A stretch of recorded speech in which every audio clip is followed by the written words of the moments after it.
What is up?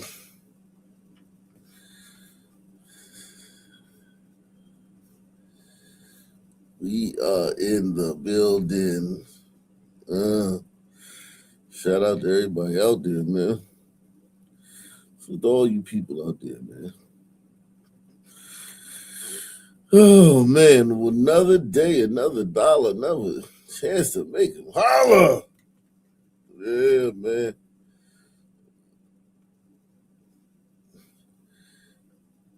Live and direct Friday night. Fridays are the lick, man. Fridays are the lick, man. Fridays are it, man. So cold over here on the East Coast, man. The snow won't melt.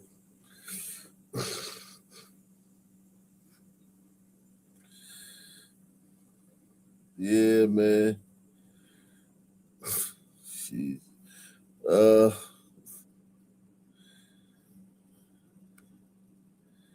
got a lot of crazy news today, man. Jeez.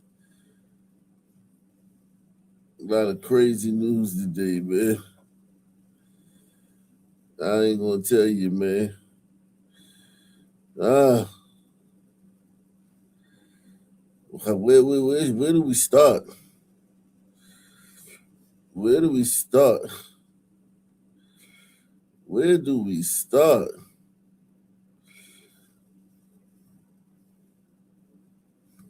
Shout out to my man, my main man, the one and only son of Tony, Douglas Chunks, coming through early. Oh, yeah, it's not early, it's 12 o'clock. What time is it in Alaska? Shout out to Douglas Chunks. All you guys, man, you just got 50 friggin'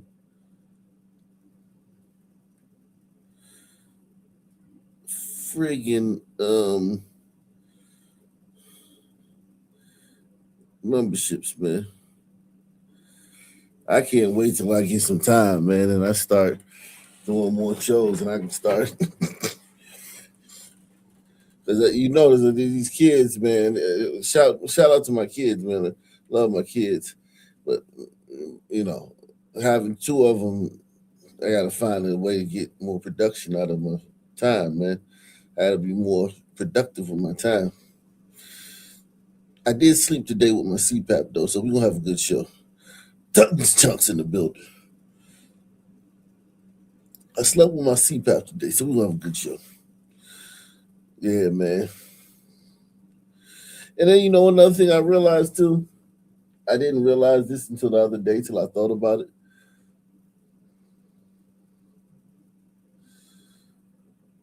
I didn't realize this till the other day when I thought about it. I was like, damn, you got two channels. And that's what I didn't realize till the other day. I was like, damn, I got two channels. Press one. I got, my Caitlin Clark channel and this channel. It's just like, damn, like,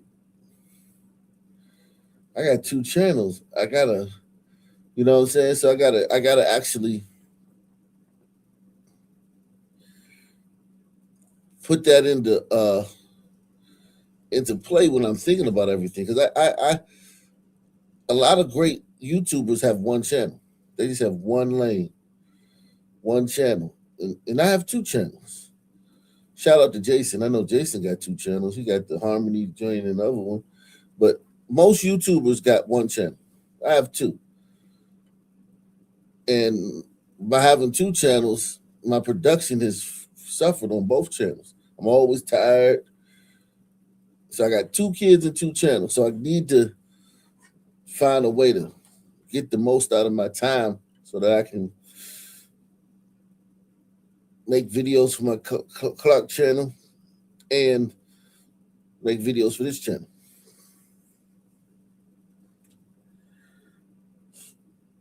So yeah, that's just something that I really want to do, man. Is be more productive with my time, man. Time management, man. Time management, man. Ah, time management. He said, "Oh my gosh, there's two channels. Good salute to him. It's hard, man, when you got kids and you got two channels. A lot of these YouTubers don't have kids, man. You know what I mean? They don't have or their kids are grown. Either they have older kids or they don't have kids. Having little teeny little kids and then trying to be a YouTuber. And here's the thing: a lot of YouTubers, what they do is they just make their YouTube channel about their kids and their family. Like they may do, skits with their kids or just film funny stuff their kids do. Now, if you're doing that, yeah, but my wife, she don't want me. She don't want that, man. My wife, she don't want her kids. She don't want our kids to be on YouTube. Like the times y'all see my kids, it was just they just bombed me. You know what I'm saying? They bombed me. But my wife don't like. She don't want my kids to be on the internet like that. 'Cause my kids funny. I'm telling you, man. They hilarious, man. They wild too. My daughter is wild. You hear me? My daughter is wild. Okay? My daughter is wild. Bananas, yo. If I put her on if I put my daughter on YouTube, she will blow up instantly. I'll be a millionaire. I'll be a millionaire by the end of the year if I put my daughter on YouTube. She's wild. I'm trying to tell you, man. No bullshit. My daughter is wild. Yeah, she bananas and rice wild. My daughter, my daughter is loco. And she like her personality, it's like, yo, I wouldn't even have to say nothing. I wouldn't even have to say nothing.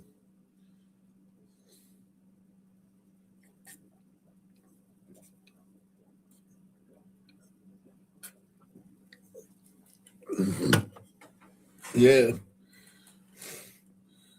yeah. I could be a millionaire, but my wife, she don't want to do that. I'll be like, man, baby, we could be millionaires by the end of the year if we put the camera in front of these men. And my son,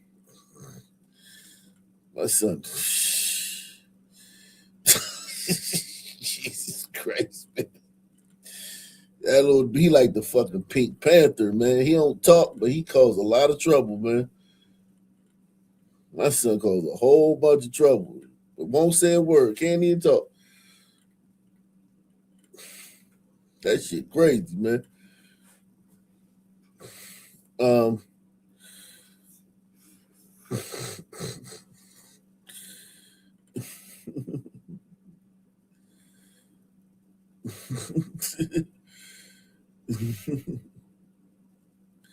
oh, winter weather, yo, the snow. Remember, I told you we had a foot and a half the other day.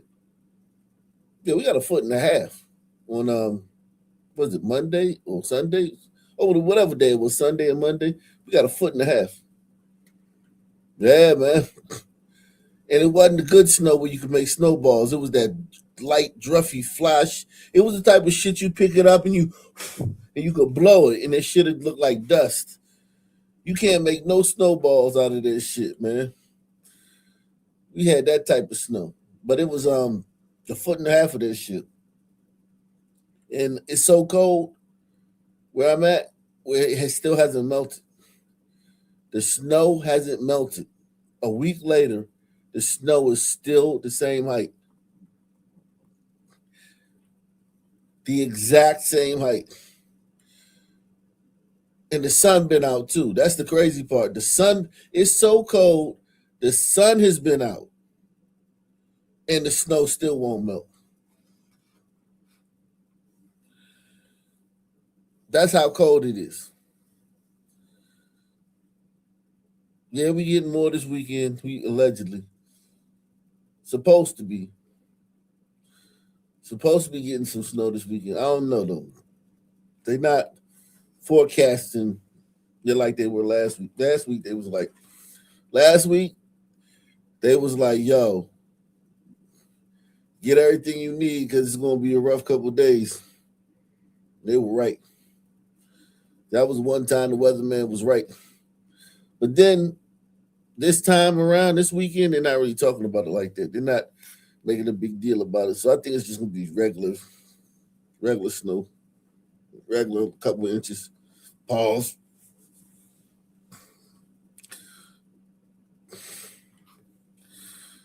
Um,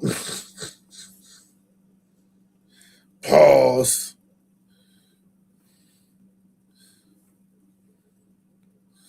Well, yeah, man, it's so much going on out here, man.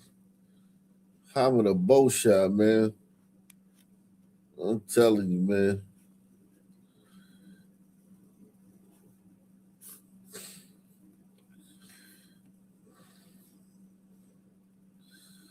Shit, you think Lemon want to be in a women's prison? Are you nuts? Shout out to Superstar. He says, you ready for Sun History Month? That's my birthday month. My son's birthday on the 7th and my birthday on the 14th. So yeah, this month, this is my month, February, man. February is my month, man.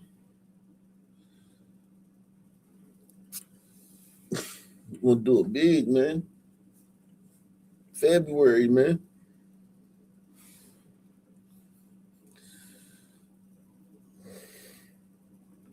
You say CAU on the 15th? Yeah, man. Aquarius in the building, man. Aquarius in the building, man.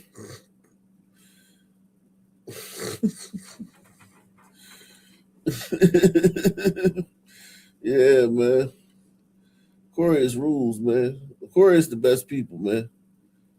Aquarius the best people, but we don't like people. We don't like people, but we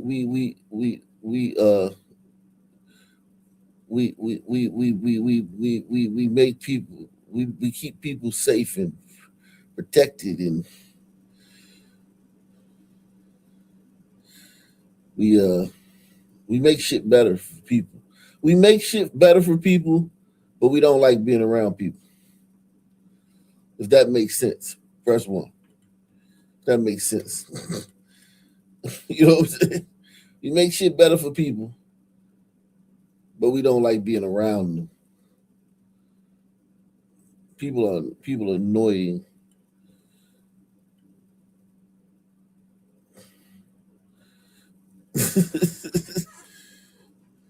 You know. And salute to all you people out there. I'm not like shitting on people and anything, but it's like I prefer to be by myself, man. I prefer to be by myself in my own company.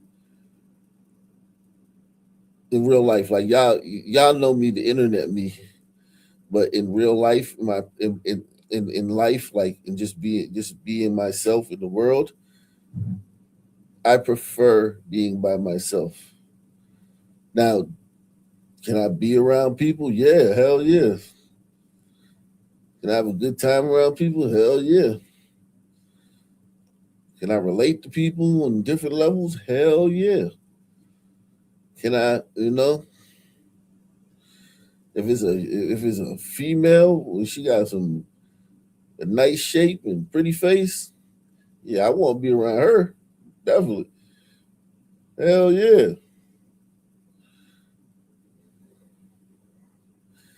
You know what I'm saying? Back when I smoked weed, there was some niggas like smoking weed. I like being around them. But but at the end of the day, I prefer being by myself.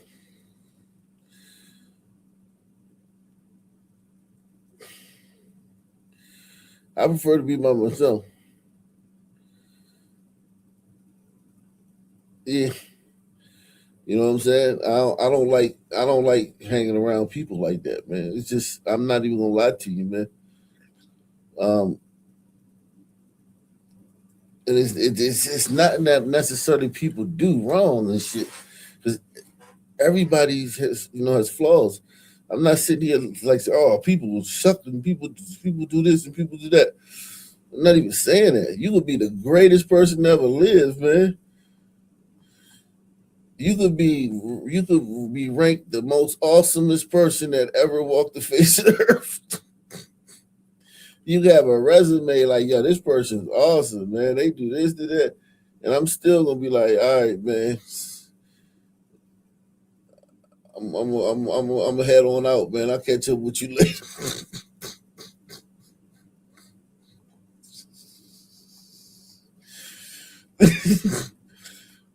Yeah. I'm gonna call you, man. Tomorrow. I'm gonna call you tomorrow. Yeah, man.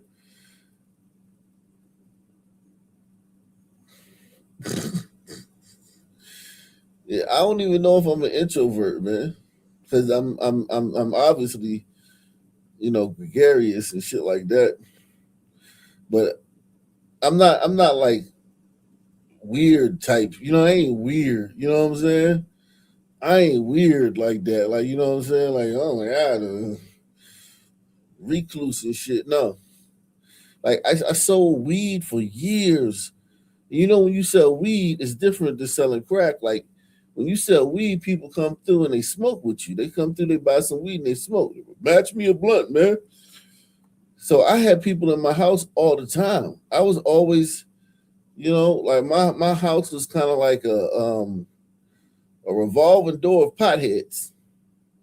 Some of them just come lounge half the damn day.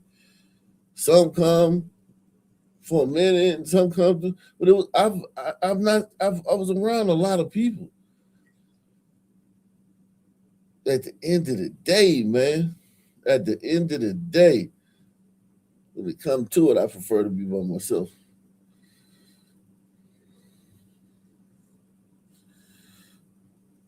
You know what I'm saying?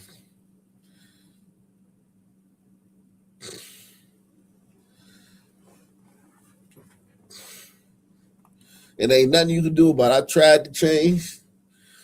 There are different points in my life I've tried to change because people get on me about that. They'd be like, man, like especially like niggas, like you know how niggas are. Like niggas, hood niggas, they like to be together and shit, right?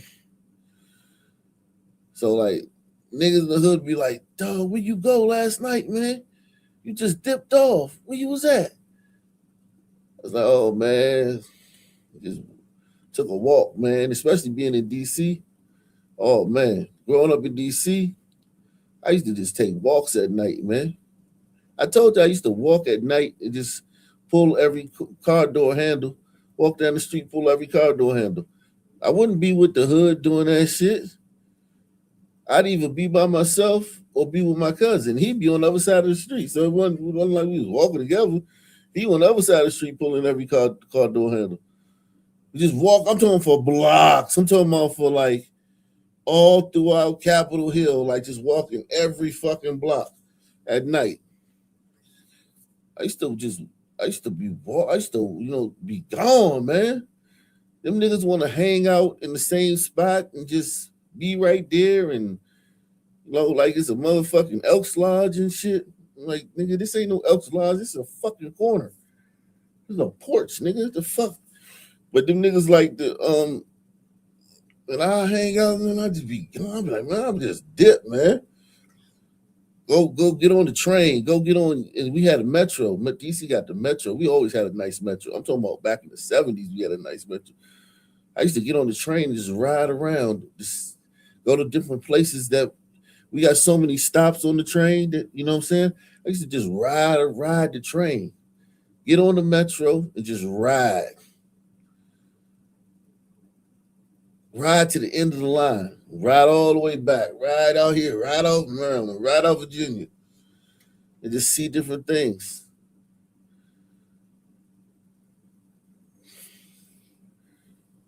We like, where you go, man? You just dipped off on us last night.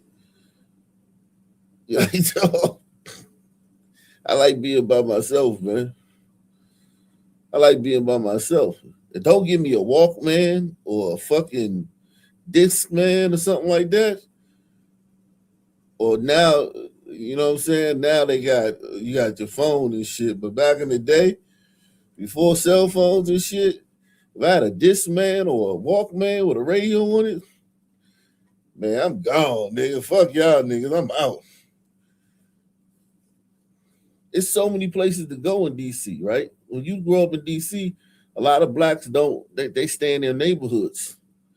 and they stay embroiled in that neighborhood politic and beef, man, I be on that train, I be on the bus, I be gone. I be over here, I be over there. I be in places where it's only white people.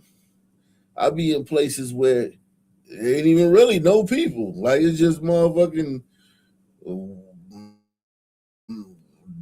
blocks and blocks of fucking parks and trees and shit.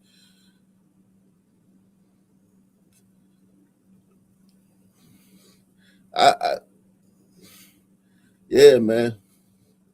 That's one thing about growing up in DC that I love, man. It's so many places, culture. Like it ain't like a lot of cities because it's the nation's capital. They have so much different stuff there. You know what I mean? Like so much different neighborhoods and different activities and different monuments and museums and all types of shit.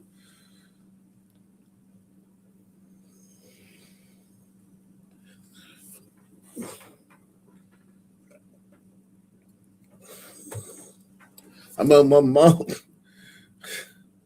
my mom, man, she told my wife, because when I first met my wife, she was like, "Oh my god," she's like, I don't know if he cares about me because he always acts so because I'm very detached and distant, man.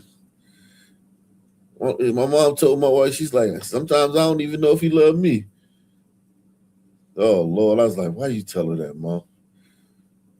What the hell you talking about? She's like, you just so distant and detached, and you're always in your own world.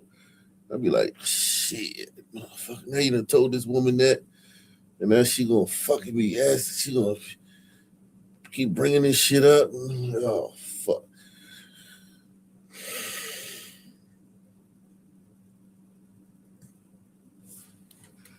yeah, man. Salute to Sammy and man, Sam, I am. He said, salute Ak and all my Aquarius brothers and sisters. Ak Nation, February 7th. You got the same birthday as my son. Yeah, man. Aquarius, man. Aquarius keep it moving, man. Keep it moving. You know what I mean? But one thing about Aquarius though, we make things better, man. We make things better. You know what I mean? We make things better. And when I say make things better, I'm not talking about like if you got a car, we gonna fucking soup up your engine or no shit like that. But like I'm talking about like when it come to like human rights and shit, human experience. You know what I mean? Aquarius make things better for humans. You know what I mean? They make things better for other humans. You know what I mean? We see the injustices. We see the injustices. We see the the bullies. We see the bullies. We see the injustice. We see the oppression. The real shit though, not the fake shit. The real shit. We try to make things right. Try to make things right that were wrong. He was whack, so he got gone. Samson, Delilah, and King Kong. Yeah, man.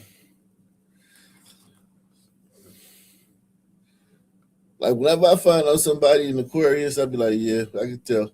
Like if when I find out, like I'm talking about celebrities, I'm not talking about like regular people, but if I like people that like celebrities, whenever I see like oh that their birthday, I'm like, oh okay, that makes sense. You know what I mean? And now here's the thing: as a as an Aquarius, I do know that you know you can get fucked over easy. Like Aquarius can get abused by other people. Other people can take advantage of you if you're an Aquarius. That's the other side of the game. People will abuse you and take advantage of you and use you. You know what I'm saying? They use your kindness and shit and your optimism. That's why I think God. That's why I think God balances it out to where you don't really like people. Because if you was an Aquarius and you really like people, your life would be miserable because people would just use you and abuse you all day. If you didn't like have that gene to where you could just be like separate from people and cut people off without worrying about it, if you because that's one thing about Aquarius, you can cut people off and not trip. Like some people will cut you off and then they'll him and haw about it. Man, when I cut you off, unless it's like a relationship, like a female I was in love with, besides a female that I was in love with, but sometimes that's hard to cut off. But aside from like just like some bitch that I was in love with and head over heels in love with, aside from that, man, I can cut you off and never think about you again. Press one. I mean, just swing. I can cut people off like that, man. I can cut people off like I'm an expert cutter offer of people. An expert. I'm talking about. I'm like Bruce Lee out this motherfucker. I'm the Bruce Lee. What Bruce Lee is the kung fu, I am the cutting people off. I will, man. I will turn the page on your ass quick.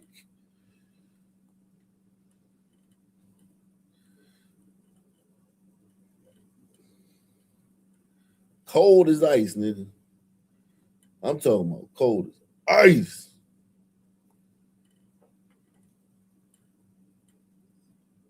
Like a hitman. Colder than a hitman, nigga. Real, man. Colder than an assassin.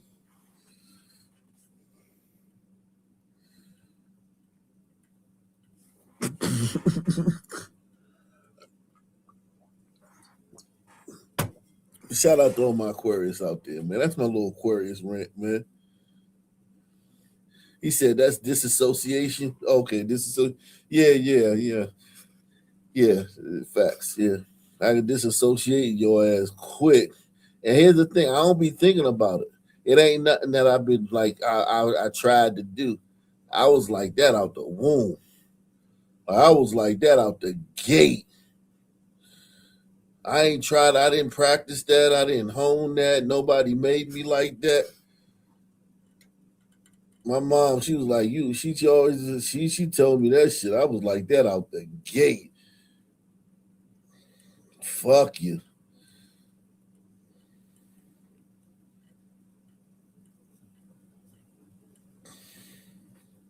Keep it pushing.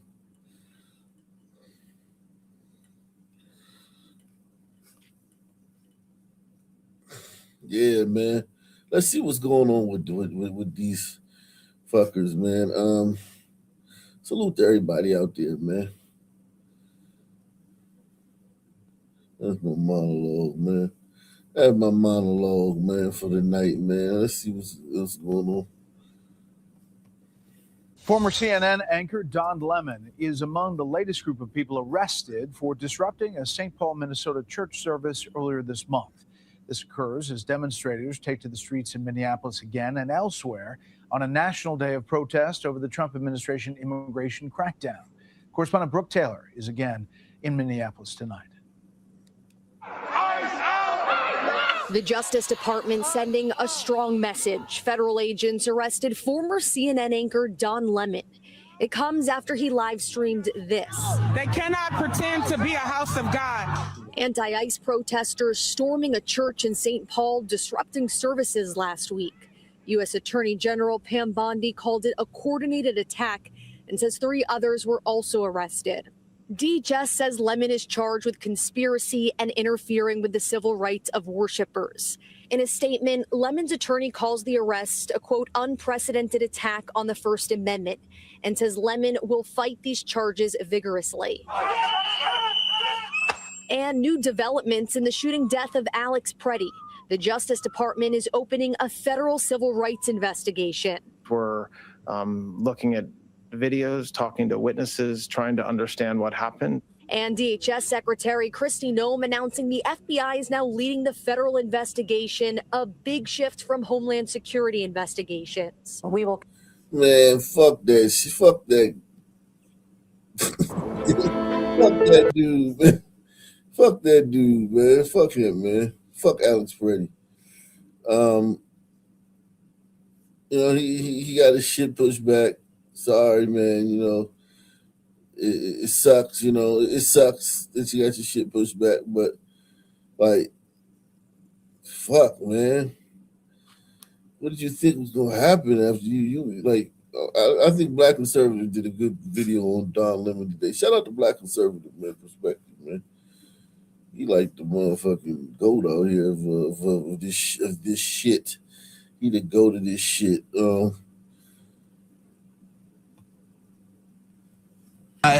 Look, I'm not naive. I think they're probably going to try again and again, as they did with Tish James and Comey and everyone. If one doesn't work, then they try something else, and that fails, and they try something else, and then they just don't give up because they want to save face. But I don't know what's next. I think what's next is that I have to be in it for the long haul, and just to be strong as always. And such a victim. He's such a victim. I hate Democrats, man. I hate liberals, man. That's one thing about at a different time I might have been a liberal, right? If the hour or the day demanded it. But in these times, man, I'm a conservative because the liberals are the ones that are fucking everybody over, and those are the ones that need to be put in check, man. They're the ones that are doing the demons. Like, one thing about Aquarius too, another thing right quick, is that Aquarius got good intuition, good instincts. We gullible. So one thing about Aquarius, we so gullible because we believe people. Like, we believe what you say, right? We so gullible, but at the same time, we discerning. It's weird because when you Aquarius, like, even though you don't like being around people, you meet people, you're very engaging with them. You're very interested in people when they're in your presence. That's one thing about being Aquarius. When Aquarius, when people are actually around you, when you're sharing a space with them, you're very interested in them. You're very curious about them and what makes them tick and shit like that. Right? Definitely. But you prefer to be alone. But if you are around a person, you're very, very, very interested. Very, very. But also, Aquarius can be gullible, right? Very gullible because we believe what you say. Because we're good listeners. Good listeners, so we believe what you say. And we hold you to that, and then that's why I call myself Black Columbo, because I listen. I believe you. I believe what you're saying. I listen. I'm listening to every word you're saying. I mean, every fucking word you're saying, Jack. I believe you. And then you say something else, then I believe that too. And then that's when they code the computer, and it's like, oh, okay, that's a contradiction. Okay, that's not right. Because I believe you, I can catch you in lies. I can catch you in bullshit because I believe you, because I'm listening. A lot of people don't listen to you. A lot of people won't listen to you. A lot of people you'll talk, and they'll be like, yeah, they waiting for their turn to talk. You ever been around somebody who's not really talking to you, but they're just waiting for their turn to talk? Press 1. They're not like talking. You're not conversating with them. They're just like they're just waiting for you to shut up so they can talk, or they're waiting for for you to breathe so they can jump in and talk. See, a lot of Aquarius, we not like that. Aquarius will listen to you. They'll listen to every fucking word you say. I mean, every fucking word you say. Every word you say.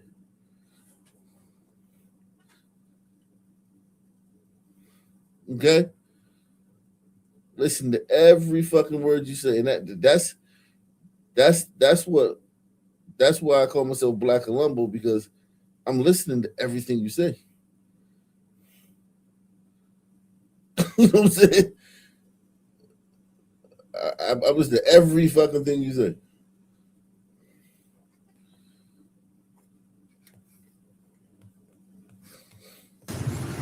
Keep calm and carry on. Because this federal magistrate judge said that they didn't have a case. Basically, the Department of Justice said that they didn't have a case. I mean, the judge said the Department of Justice didn't have a case. But you think that it's not over? No, I think it's not over. Because it doesn't matter if there's no law to fit. They will try to fit or retrofit something or go around. But Don, there is a law. It's called the FACE Act. It doesn't matter if there's no law to fit when there actually is a law. There's a law, we've been talking about it for 2 weeks, the FACE Act. So there is a law. A judge and just do it themselves. You called for Don Lemon's arrest over his church stunt in Minneapolis. He's since called you racist, unhinged, homophobic, and out of your depth. Anything you'd like to say to Don Lemon? Sucker, stop.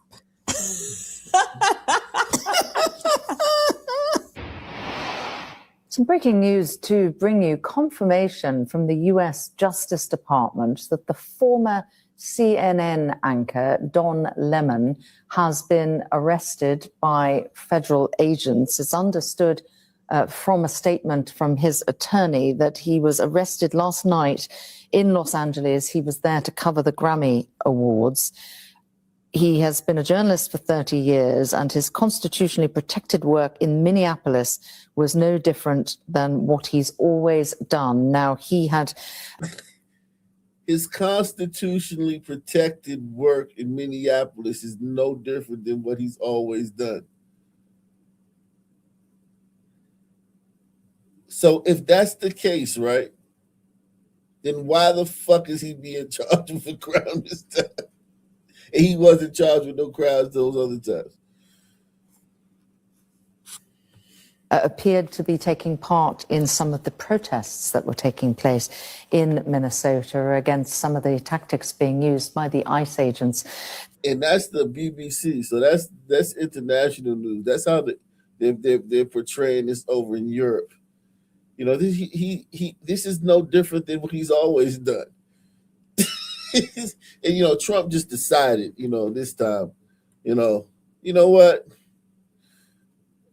Pam, go arrest Don, you know, for doing what he's always been doing. You know, he always does this. He always goes into churches and you know, stops people from worshiping. That's what he's always done. There, in which two protesters lost their lives. Well, it has been confirmed by the US Justice Department that Don Lemon, the former CNN anchor, has been arrested. Boy. So we got him. We finally got him. We got Don Lemonade. Don Lemon has been. We're happy, man. Listen, man. I'm not gonna be happy until I see Don fucking giving his white husband a fist bump through some plexiglass, man. Till I see them tongue kissing through some plexiglass. That's when I'm gonna be happy.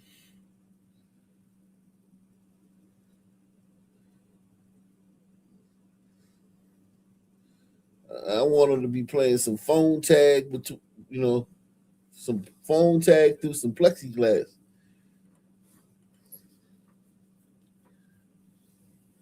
Until then, I'm gonna be watching warily.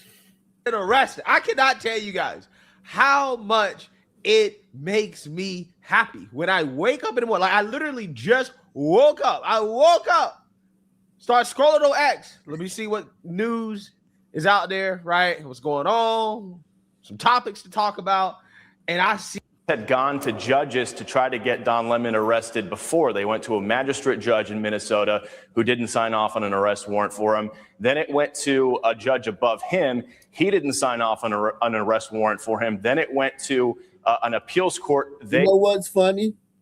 They never mentioned that the priest, the preacher, the pastor at the church was Hispanic. You notice that? They talk about all this white nationalist church, and this church is a white nationalist church, and blah. Even though they don't know these people, Don and the fucking black lady, the Kima, they don't know these fucking people. All they knew is that the goddamn one of the pastors worked for ICE. They don't know anything else about these people. But it's funny that during this whole last few weeks about this Don Lemon thing, and the liberal media is so race obsessed, right? But for some reason, it wasn't convenient for them that the pastor that Don, got into it with was a goddamn hombrito. That wasn't convenient. So they just, like I told you, like we talked about the other day, if it's not convenient, they'll just ignore that shit. They just ignored it. They just ignored the fact that this guy's a fucking hombrito. They've talked about white, the white church. What do they call it? What do they call the white church? I forgot what they call that shit. They call it something. I forgot, but yeah, that's a motherfucking hombrito right there, man. That's not no white man.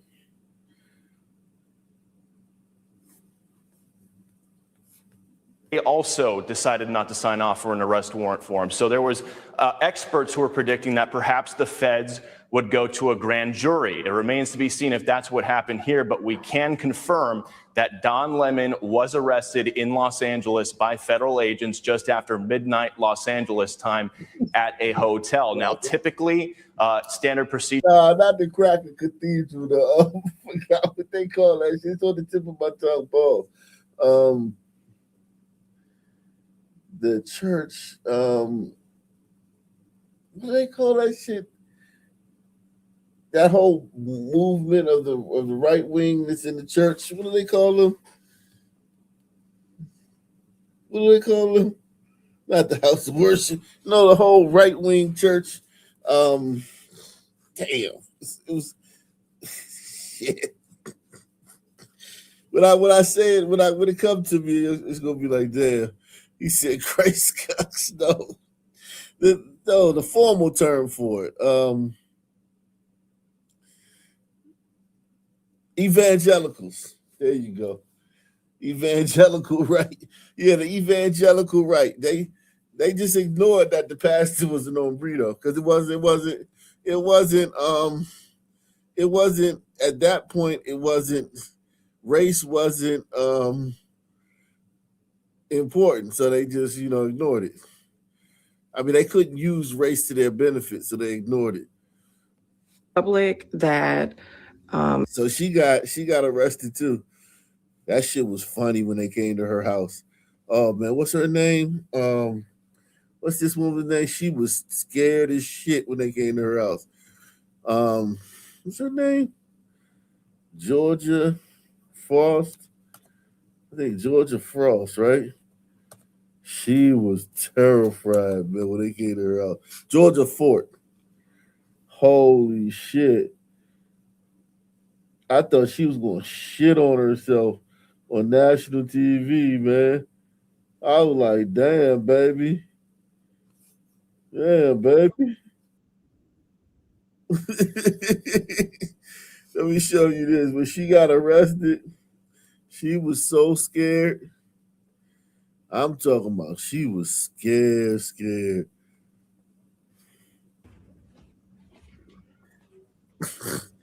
Okay.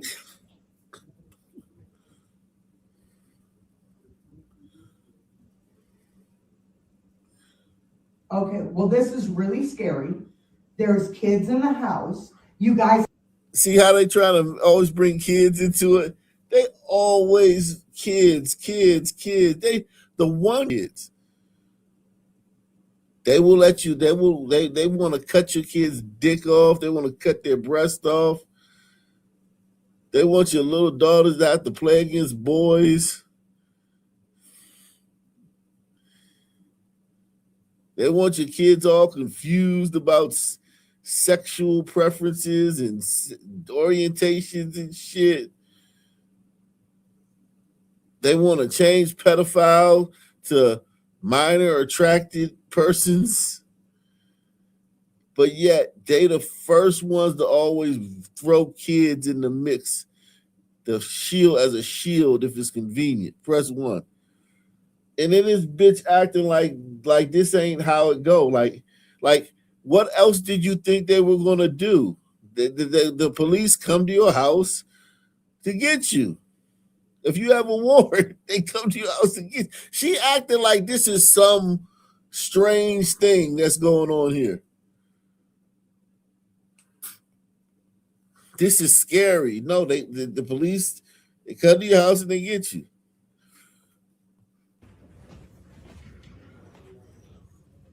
Okay.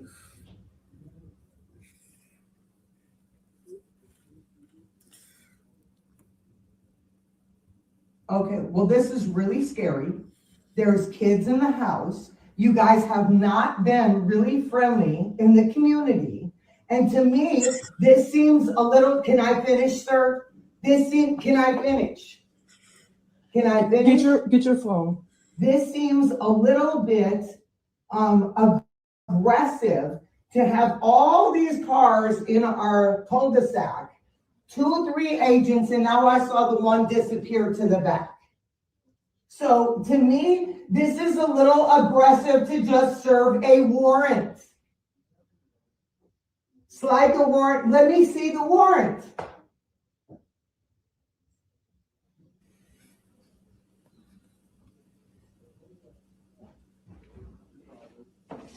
Okay. And that, to me, what I have been told, is not a judicial warrant. Let me see the warrant. Let me see the warrant. He gives her the warrant, and she still. This is a typical black experience, right? This is the typical black situation. All right, let me see the warrant. Oh, well, damn! I didn't know you were actually give me the warrant. Well, this ain't a real warrant. Slide the warrant. Let me see the warrant.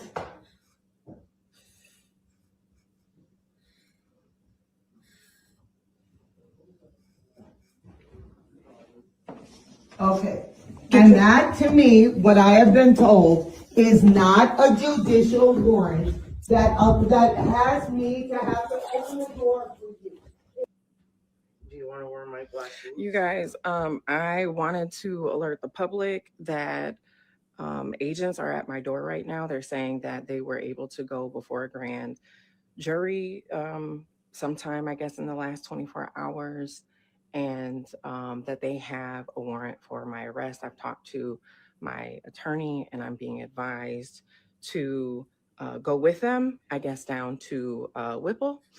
Yeah, your attorney, listen, your attorney has done this thousands of times. She trying to act like she gonna get kidnapped and taken somewhere and nobody ever gonna see her again. No, bitch, your attorney has represented thousands of people that have the police come to the house, pick them up, drive them to the station, process you, okay? And then you go in front of a judge and whatever. Like, she trying to make it, they so busy trying to make it the Gestapo thing. They trying to lean into that, everything's the Gestapo and all this shit. No, bitch. Like your attorney said, just go with them. Your attorney said, right. What should I do? attorney like, go with him. And she mad as hell because that's not the answer she wanted from her attorney. Sometime, I guess, in the last 24 hours, and that they have a warrant for my arrest. I've talked to my attorney, and I'm being advised to go with them, I guess, down to Whipple. And my children are here. They're impacted by this. This is all stemming from the fact that I filmed a protest as a member of the media. We are supposed to have our constitutional right of the freedom This to is all happening film. because you filmed the protest. So you're still in denial. And here's the thing, not even in denial. I wouldn't even call this denial. You're still lying about what you did. You're still lying about what you did. So you listen. At some point, like, they're gonna have to take a plea deal, right? They're gonna have to take a plea deal because the case is solid, right? This the Fed, this the DOJ. The case solid, right? Case solid. She gonna have to take a plea deal. So all this talking about, all I did was take a. When it come down to it, and they offer her a deal, hey,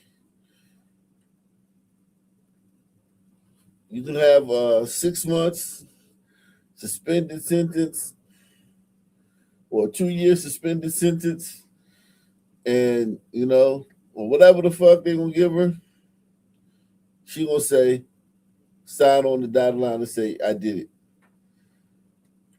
So it doesn't matter what she's talking about, right? To be a member of the press. I don't feel like I have my First Amendment right as a member of the press, because now federal agents are at my door arresting me for filming the church protest a few weeks ago. Again, I don't have a long time here, you guys, but I wanted you to know, for me, agents are at my door right now. My attorney has spoken with them. I did send a relative outside to talk to them. They're showing some type of documentation, apparently, that they got an indictment from a grand jury. I knew that some type of document that they had. Because, she got to make sure it's not the Gestapo, and they'll take her to a dungeon somewhere we never see her again. So, it's some type of paper that they have. I'm not sure that, have to make sure that it's an actual. I was on a defendant's list. I did not publish it because it was under seal.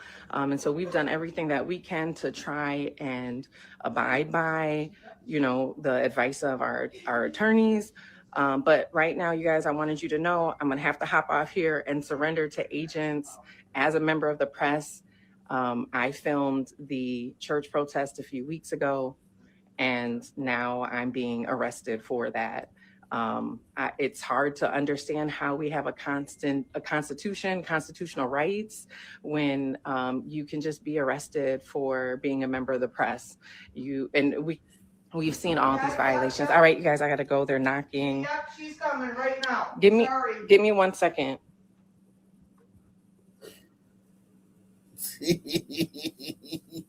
She was scared as shit.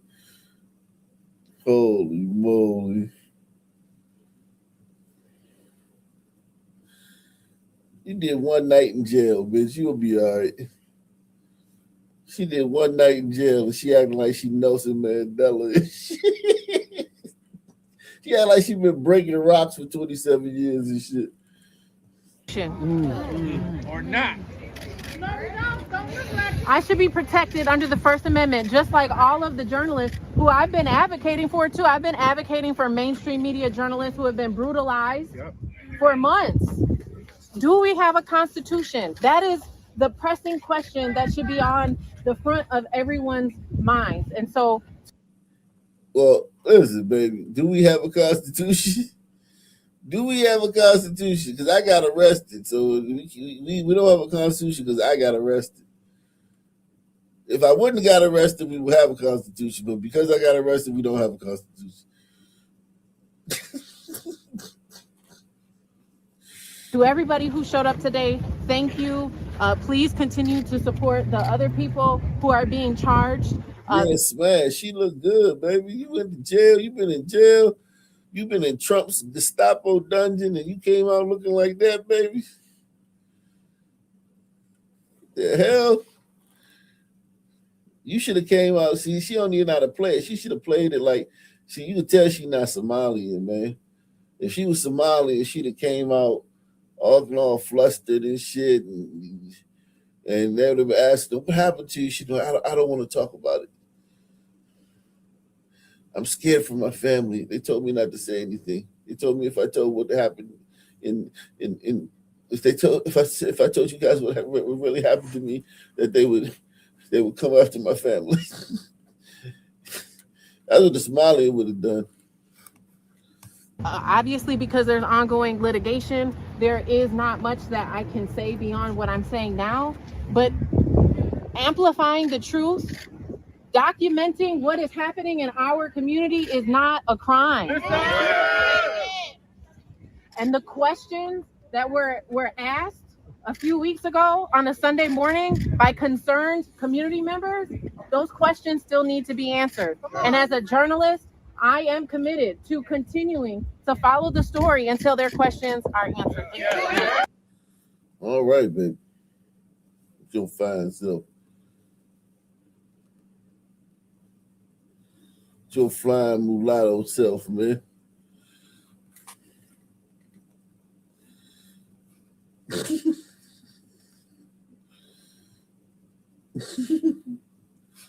Her fine mulatto self, man.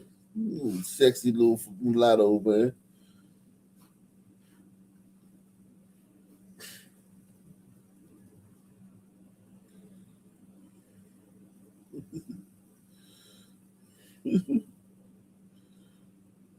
This is her family right here.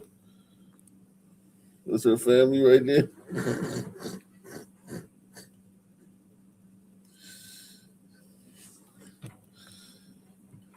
Oh my God, her kids were in there when the police came.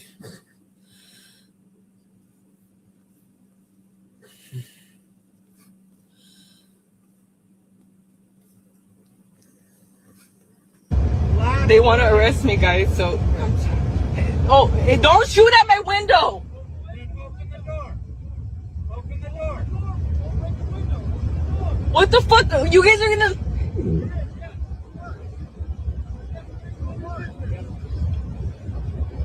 What the fuck? They're gonna break my window, guys, please. Yeah, but bitch, you could avoid all that by just opening the door, you fucking whore.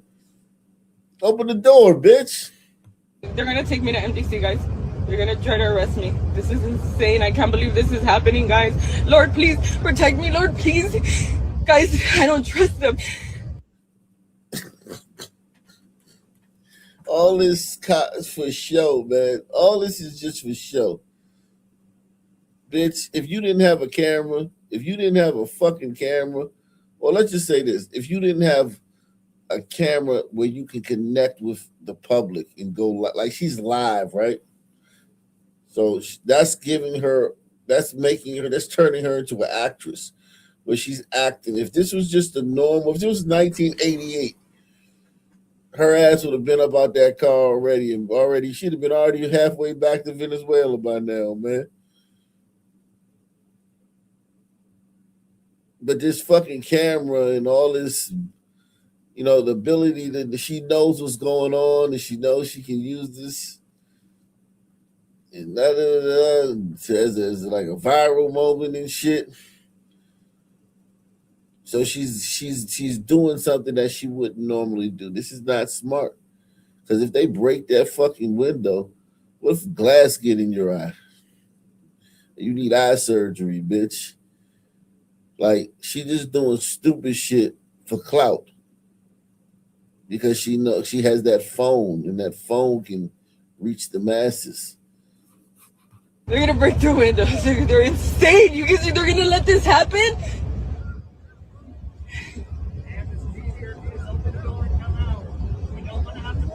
These are unbelievable. These are unbelievable. Guys, I'm getting out, okay? Guys, my keys are in the car, please.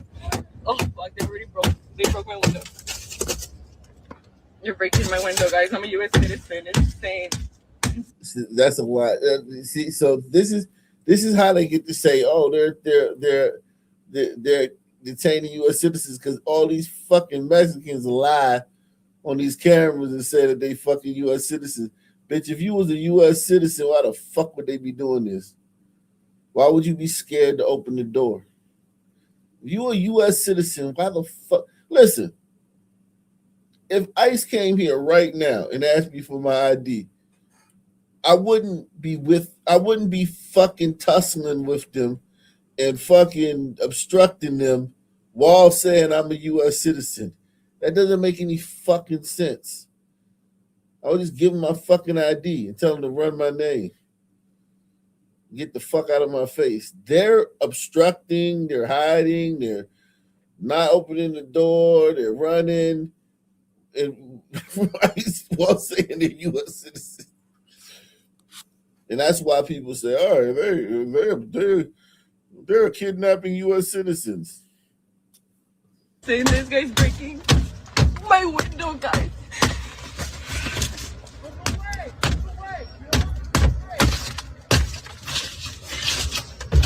They're gonna try to arrest me. I was unlocking the door. Yo, fucking lying bitch. Hit the like button, sponsor the show, take the $5 challenge, support the channel. PayPal, Cash App, Super Chat, sponsor the show. We in the building. I ain't gonna lie though, smash though, right? Smash, right? Smash, right? Smash, right? She a MILF. Smash, man. I ain't gonna lie, smash, man. She a nice little joint, man. Could you imagine? Now that's what I'm talking about. Now let a bunch of these, let 20 million of these motherfuckers come across the border. The white liberal women to be like, build the wall, build the wall. White liberal women to be on Trump's neck. You said you were going to build the wall. You lied. Trump's a liar. Trump's a big fat Nazi liar. He said he was going to build a wall. Yeah, man. Yeah, smash on that, man.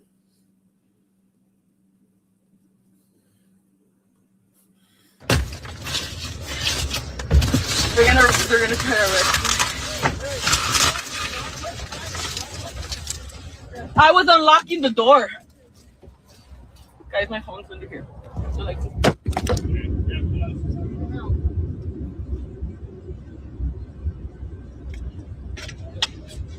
Come out of the car. Out of the car. Out of the car. You should be fucking ashamed of yourself. Out of the car. Out of the car. No, you're not, because I'm listening to you. You don't have to threaten me. Okay. You are threatening me. Yes, you are. Hands behind your back, please. Turn around and hands behind your back, please. Bitches. Thank you. Oh yeah? That's respectful because you're used to being a criminal. Yeah. Yeah. You know what? I'm glad you're right here. You're not fucking keeping up innocent people. That's what. You're a fucking shame. You're a fucking shame. Especially you. You look like you're scared, bitch. Don't fucking pull me apart. Ma'am, is there anything in this vehicle that you want to put in? Your purse, your phone, I need, first things first, I need, my phone. If they're gonna stay with me, or you gonna steal this shit? My phone is over there on the underneath side. Yes, yeah. You go open the other door, all right? Yeah, and it's on the floor. It's on the floor. Yeah. What part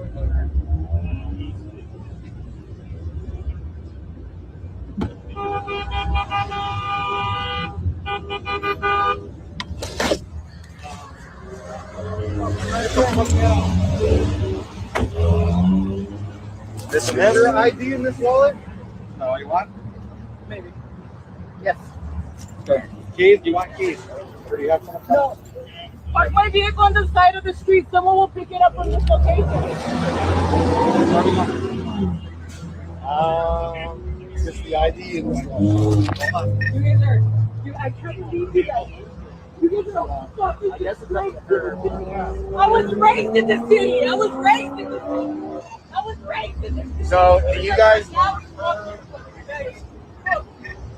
If she lets somebody put the vehicle, like this guy over here, you guys good with that, or does it have to go towed? Okay.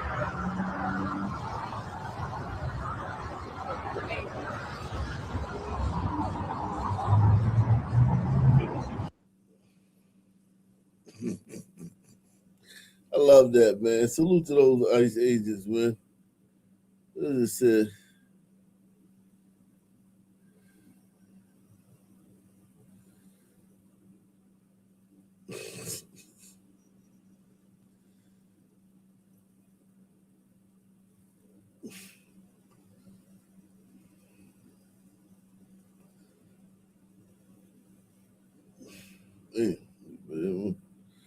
Instead of being in class, Stockton, California's best and brightest students poured into the street flashing gang signs to protest ICE. And they still didn't find out who did that mass shooting that killed all them little kids at that baby shower. Like a couple of months ago. This was in Stockton too. Look at that shit.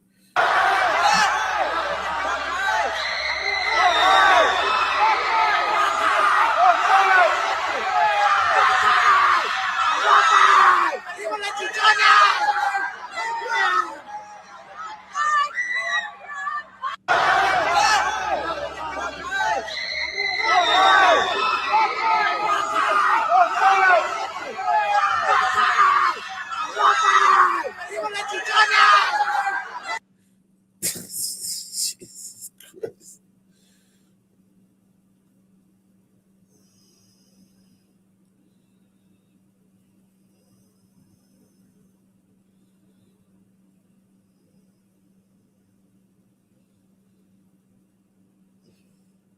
A 72-year-old woman went out in a blaze of glory after two armed intruders broke into her home demanding jewelry. She shot both of them before being killed.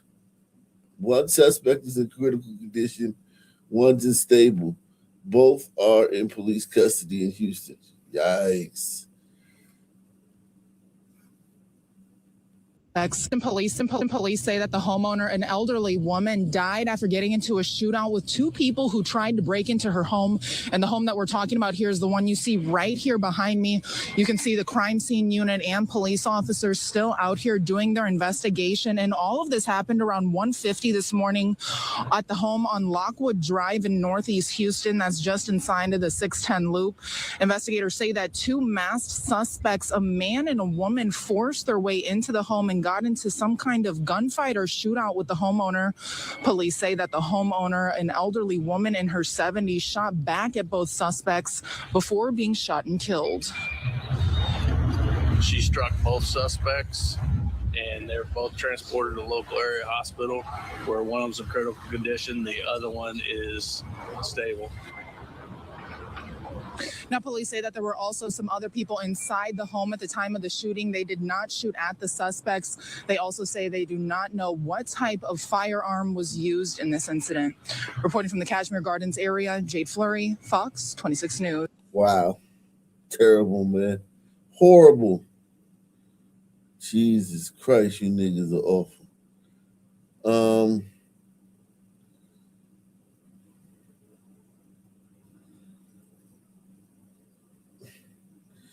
That nigga Speed been over in Africa for fucking all that time, and this is what his girlfriend looked like.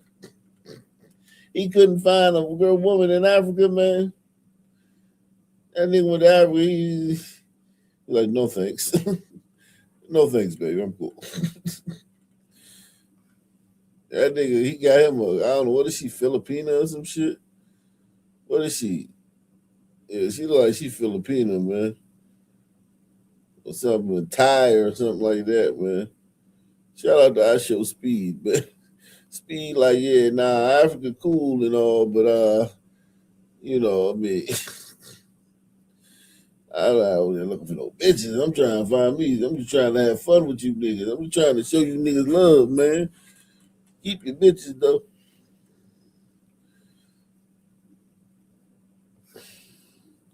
So yeah, they're rioting in LA. Think about this. Minnesota calms down, right? Tom Homan comes to Minnesota, shuts shit down. And now we have a riotous in LA. Press 1.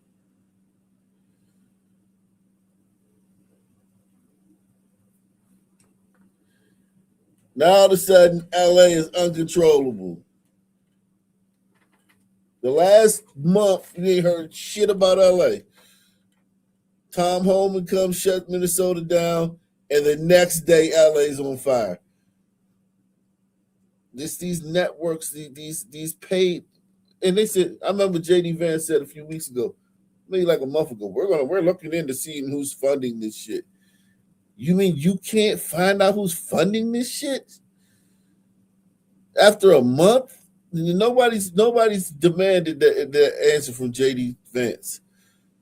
A month ago, he said we were looking into who's funding this shit. I haven't heard one fucking, I mean, I got a small channel, but I haven't heard one big YouTuber say, hey, JD, it's been a month, man. You find out who's funding this shit?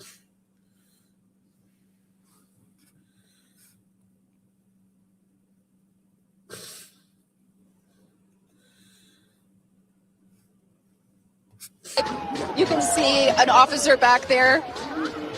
He's alone and they're just throwing things at him. I mean, it's just pretty incredible that these protesters have overtaken this and there's no police. I don't see anybody here to kind of manage this crowd. So like I was saying, this is at the tail end of a very long day. Looks like they're cheering because they were able to push that officer back inside. Okay, and now people, okay, all right, hold on. Do you see the police? You can see an officer back there. He's alone and they're just throwing things at him. I mean, it's just pretty incredible that these protesters have overtaken this and there's no police. I don't see anybody here to kind of manage this crowd.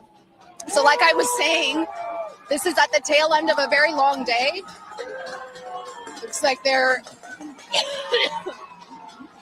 cheering because they were able to push that officer back inside.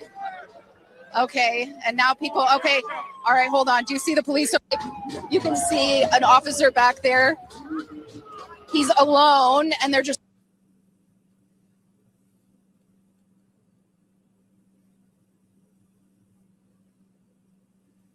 Wow.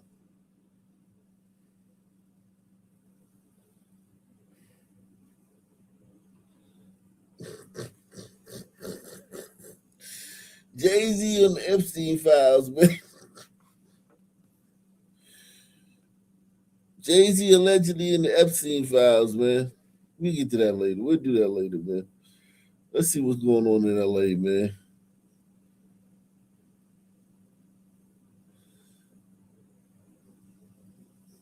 Let's see what's going on in LA.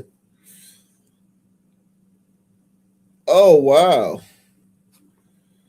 Hospital director speaks out. Former employee Alex Preddy fired 3 months ago. Yeah. If this is true, man.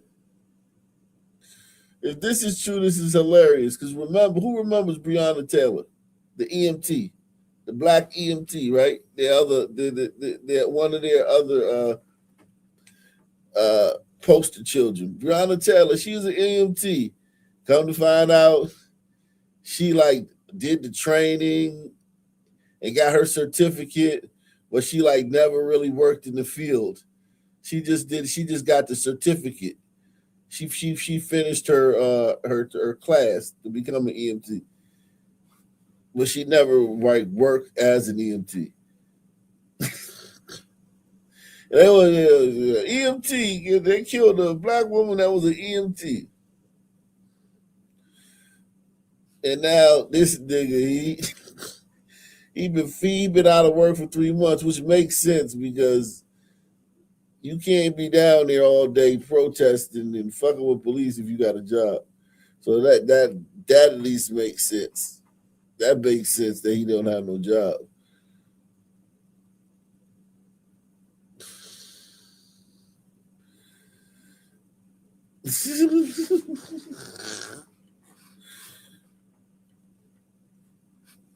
Wow.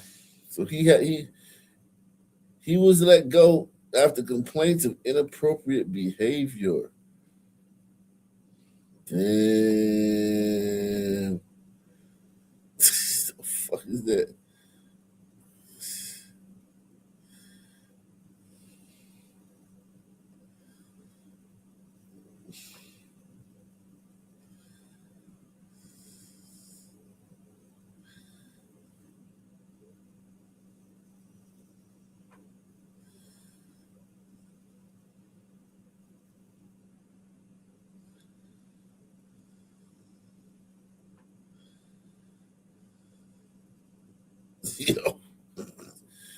Yo, now wonder they want to get rid of body cams, man. That makes sense, yeah.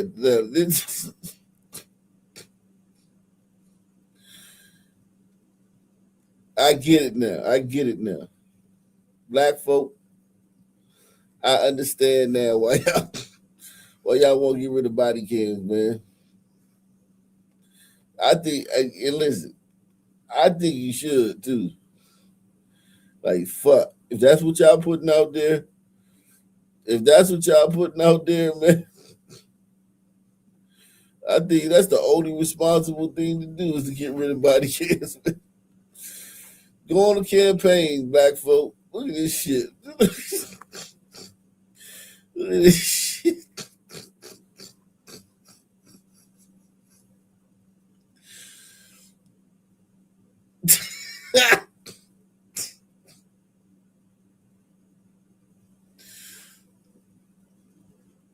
Hands down, don't stab. Yo, this is just a few of what black folk have been putting on camera since they demanded body cams. And now they like, fuck it. They sending the Jews out there to state the case. They sending the Jews and the white liberals out. The black folk, man, you know what I'm saying, man, body cams, this should be racist. They sending the Jews out to make the case for why body cams are racist now. They said in the wake of Michael Brown, we'll market it to low information people in the public, to well-meaning liberal people. We'll market it as accountability and transparency. And so they totally shifted, and then they were able to get hundreds of millions of dollars toward their goal of outfitting every single cop in the United States with a mobile surveillance camera that the police control. They control when it's on, when it's off, what it captures. When something is captured, it's released to the public. So if the police capture, let's say, an undocumented immigrant committing some crime, that's out on Fox News and the New York Post within hours. But if they capture the police doing something horrific, the public may never see that video. So body cameras are a mirage. And as I write in the propaganda book, and it's really critical to understand exactly how it happens, not only do they not reduce police violence, but they have been an essential propaganda tool in convincing so many well-meaning people across our society that the authorities care about police violence, that they want accountability, that they're doing something, right? And it distracts people from the core important kinds of changes that we need, which is to reduce the size and power of these bureaucracies.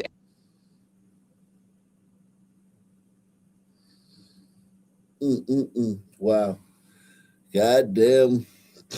Ain't that a bitch? That was a word salad. That was a lot of word salad right there. Basically, man, body cams are racist. That's what he said, man. That's basically what he said. Body cams are racist, man. Body cams are racist because it is. This is why body cams are racist.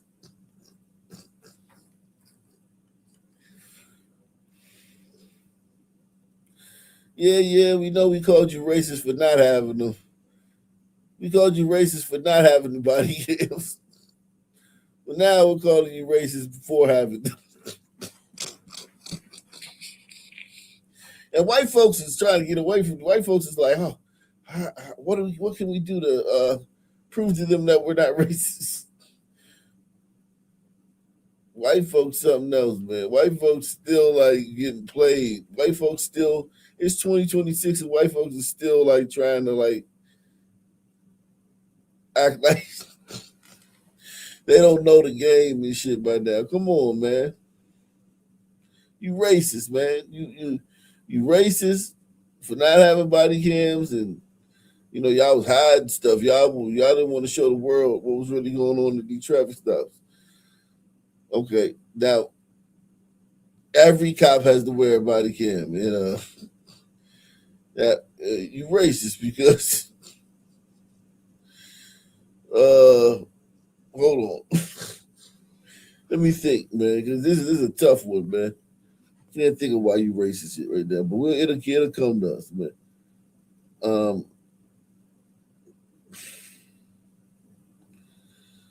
Let's see.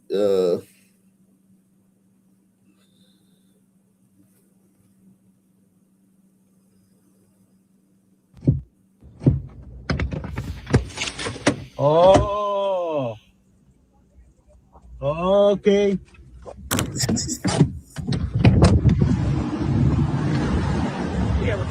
Yeah, I got the police right now, bro.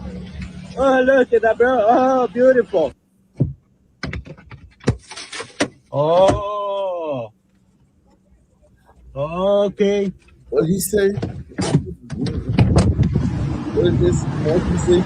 Yeah, record that. Yeah, I got. He said, record that.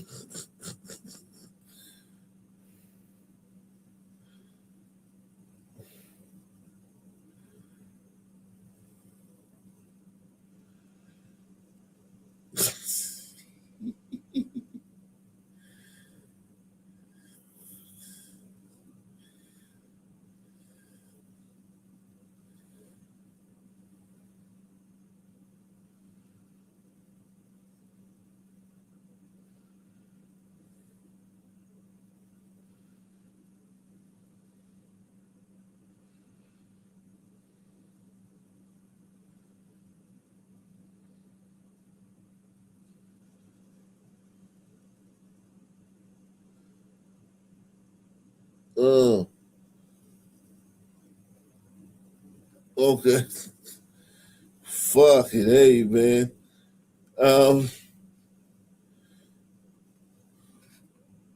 They arrested the wrong Don.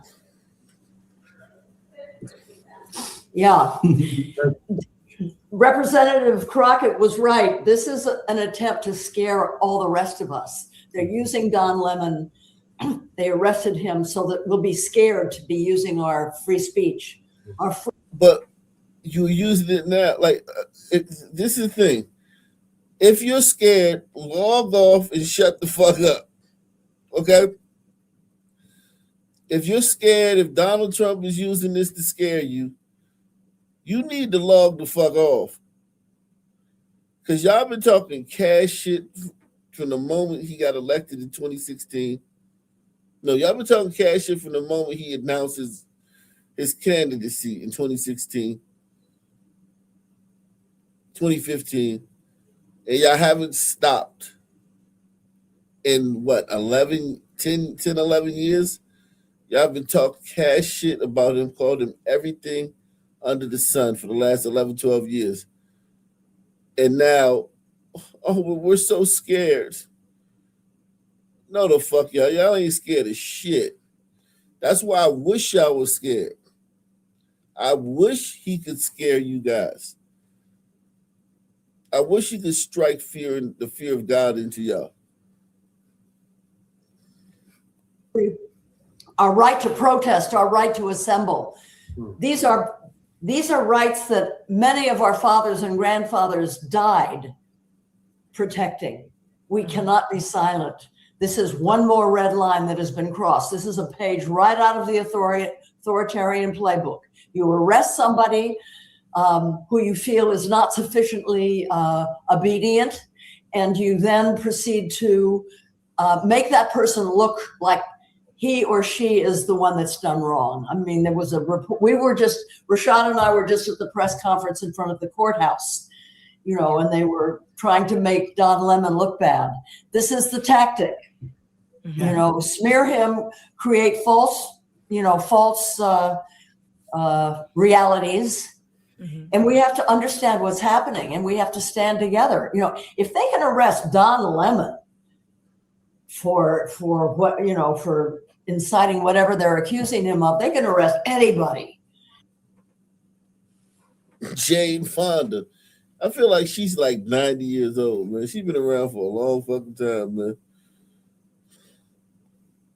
Salute to Deluxe 247, aka Cal Ripken, aka the real MVP, coming through once again. Shout out to Deluxe. Let's see if we get some people to take to sponsor the show. Take the $5 challenge. Take the $10 challenge. Take the $20 challenge. Come on, guys. It's Friday. Let's see if we get some people to sponsor the show.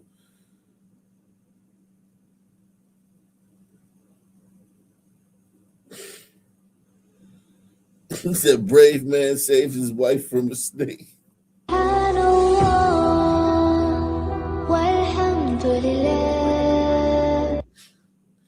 This is brave man saves his wife from a snake. That is wicked.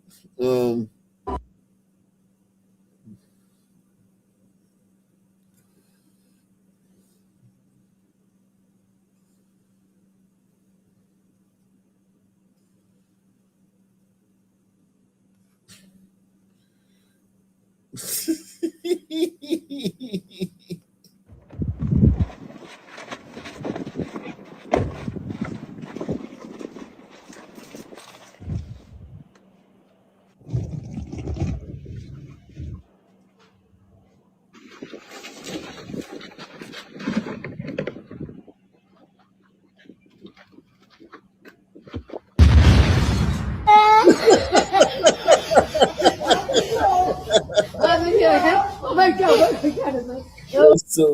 That's such crude humor, man.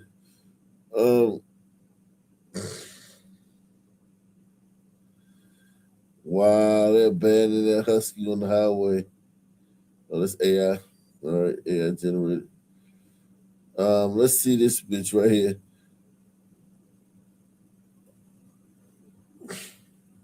Oh, okay. She might not be a bitch. Hey, you guys.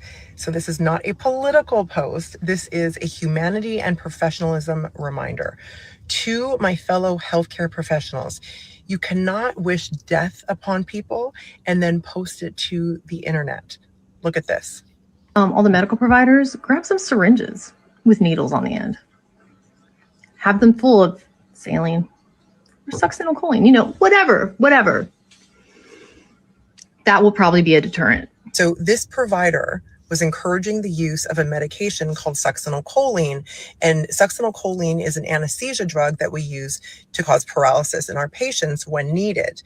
So essentially, she is asking for this person to be suffocated alive because you would not be able to breathe, you would not be able to move, you wouldn't even be able to blink. So you would suffocate alive. This is not acceptable behavior.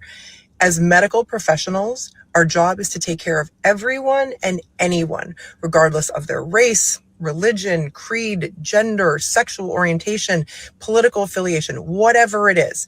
So please stop taking videos of yourselves in your scrubs, wishing harm upon people.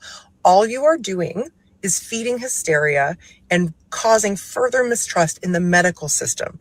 Our job is to help people heal, not to spread hate. Damn.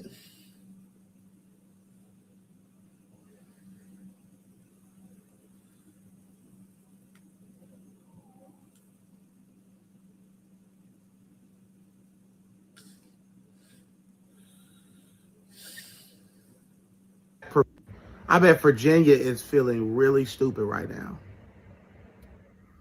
This woman has proposed a tax on everything but breathing. It might be a breathing tax in there. She introduced 50 new taxes. You know why? Because y'all gave her the House, the Senate, and the Democrats don't know how to be moderate. I've been saying that there is no such thing as a moderate Democrat. They've almost all of them have become extremely radical. There is nothing moderate about 50 new taxes. There's a gym membership tax. There's a delivery tax. There's even ABC and the secular news in the fake news are covering. CNN and all those. They have gym tax. They have a tax on Ubering. They have a tax on everything. They've made it illegal for you to investigate NGOs, nonprofit organizations. You know why? Because they're about to get rich in Virginia off y'all money. That's why they launched all those new taxes, because they're about to get rich. They're about to steal from y'all. They're about to take everything y'all got in Virginia. And y'all, I hate to say it, but y'all deserve it. Y'all had a great governor. He left with like a 54% approval rating. He was running that state wonderfully, bringing businesses back to Virginia.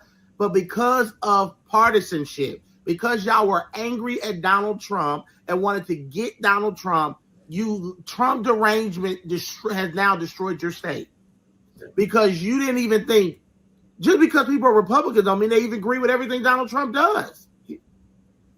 So Youngkin was a more moderate version of Trump. He was a moderate Republican. He was doing great things. He supported some of the president's agenda, but he was his own person. And his lieutenant governor would have kept the same thing going.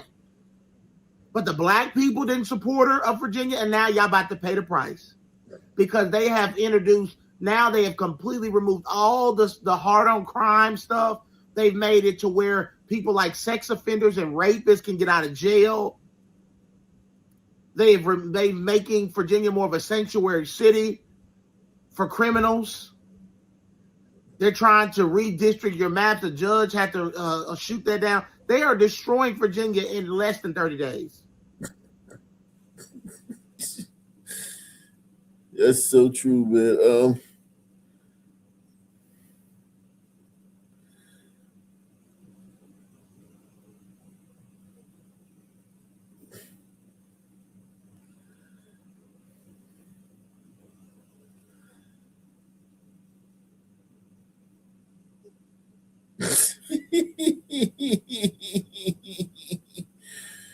Jamel Taylor looking like a whole white woman, man.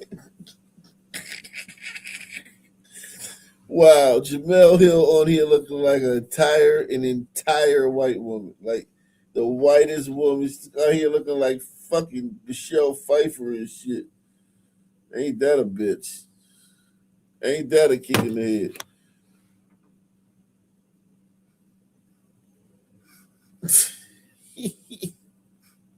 We need to remind ourselves of the racial element of this. There is a reason why I think Donald Trump not only picked independent journalists, but black journalists in particular.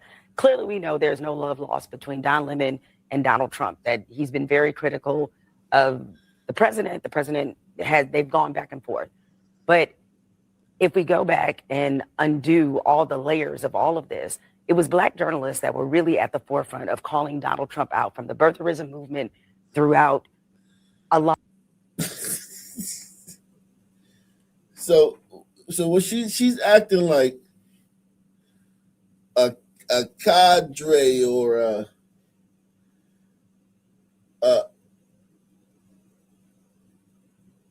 a group of journalists, like, just went into the church, right? Like 30 journalists were like, yo, let's go cover this church. And 5 of them were white, 5 of them were black, 5 of them were Hispanic, 5 of them were Filipino, 5 of them were Arabs, 5 of them were Chinese, right? And this group of 30 journalists went into the church and stormed the church and yada, yada, yada, right? And Donald Trump was like, you know what? We're going to charge the black ones with the FACE Act. Pam, I need you to charge the black ones with the FACE Act and let all the rest of the journalists go. That's literally what this bitch is trying to insinuate. Press one. We need to remind ourselves of the racial element of this. There is a reason why I think Donald Trump not only picked independent journalists, but black journalists in particular. Clearly, we know there's no love lost between Don Lemon and Donald Trump, that he's been very critical of the president. The president they've gone back and forth. But if we go back and undo all the layers of all of this, it was black journalists that were really at the forefront of calling Donald Trump out, from the birtherism movement throughout a lot of the things that they saw early before the rest of the press really picked up on some of the things that concerned a lot of black journalists. Hello, me, who also called out Donald Trump in 2017. And the reason why I think he picked these particular journalists is being independent. You don't have the backing of a CNN. You don't have the backing of a big network. The other part of it, too, is that if you can make them the face of this issue that is happening in Minneapolis, we know that given some of the racial issues that we have in this country, it is likely to have a lot less sympathy because they are journalists, one, and people hate. Black people be getting so much sympathy since fucking the end of slavery. Black people be getting nothing but sympathy. And this bitch gonna come in and say, well, you use black people and nobody will feel sorry for you. It's actually the opposite, bitch. If you use black people, you get more sympathy. If Renee Good was black, oh my God. If Renee Good was fucking goddamn Rihanna Good or fucking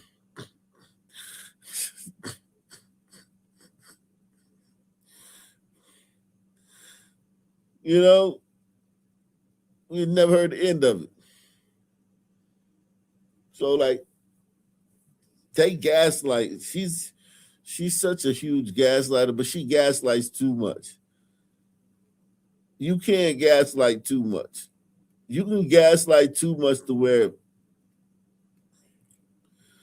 people see through it. And she's one of those people, she gaslights too much.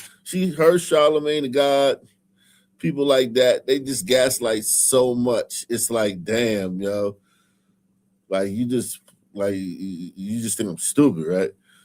Like, bitch, like what planet do you think I'm from? Where do you think I've been the last 80 years? Part of it too is that if you can make and look at this beautiful white woman. Look at that profile. But look at this. Black people are so, downtrodden that like nobody will say anything. This bitch has said like 7 things about the world we live in, about our everyday reality, that are literally the opposite. Okay? Not like wrong, but she said 7 quotes or alleged facts or 7 descriptions of all of our daily life, all of our shared reality in the world that are exactly the opposite of how they really are. And no one has as much as said, no one has even fucking attempted to cut her off. That's the type of privilege this bitch has as a black woman. We need to remind ourselves of the racial element of this. There is a reason why I think Donald Trump not only picked independent journalists, but black journalists in particular. He didn't pick them. They picked themselves. They fucking broke the law. Donald Trump didn't pick them. They broke the law. It had nothing to do with Donald Trump.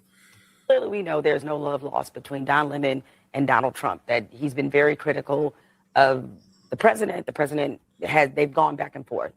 But if we go back and undo all the layers of all of this, it was Black journalists that were really at the forefront of calling Donald Trump out, from the birtherism movement throughout a lot of the things that they saw early before the rest of the press really picked up on some of the things that concerned a lot of Black journalists. Hello. Yeah, because Donald Trump had it good until Black people started complaining about him. It wasn't the second he announced his candidacy as a Republican, the entire media and all his old friends in Hollywood turned on him on a dime. It wasn't that. It was that, over time, the Black journalists, brought the light to everybody. Hey, this guy's not really a great guy. You guys should not support him. That's what happened according to Jamel, who also called out Donald Trump in 2017. And the reason why I think he picked these particular journalists is being independent. You don't have the backing of a CNN. You don't have the backing of a big network. The other part of it, too, is that if you can make them the face of this issue that is happening in Minneapolis, we know that given some of the racial issues that we have in this country, it is likely to have a lot less sympathy because they are journalists, one, and people hate the press, and two, because they're Black.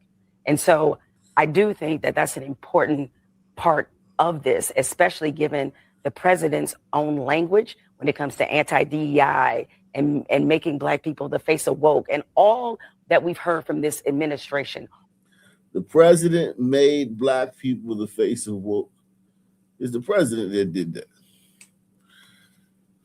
All of this is combined together and meant to drum up a certain sentiment against these journalists so that people are supporting their own rights being eroded because of who they think it's happening to. Even if she's an awful person. She's an awful woman. God, she's an awful woman.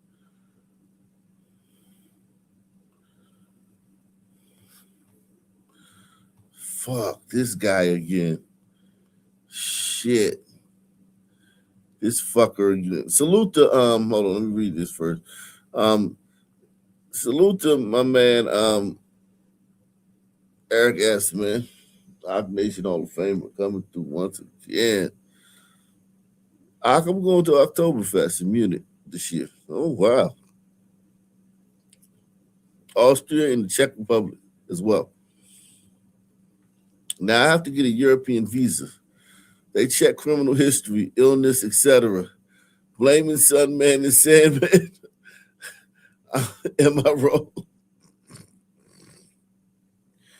Yeah, they gotta have ID, man. You gotta have ID when you go to another country. Only country that you don't have to have ID is America, man. Why don't you go to Oktoberfest in America, man? You know what I'm saying? Just go to Oktoberfest in America and you'll be fine. You want to go to Germany and shit. Okay. Oktoberfest. Yikes.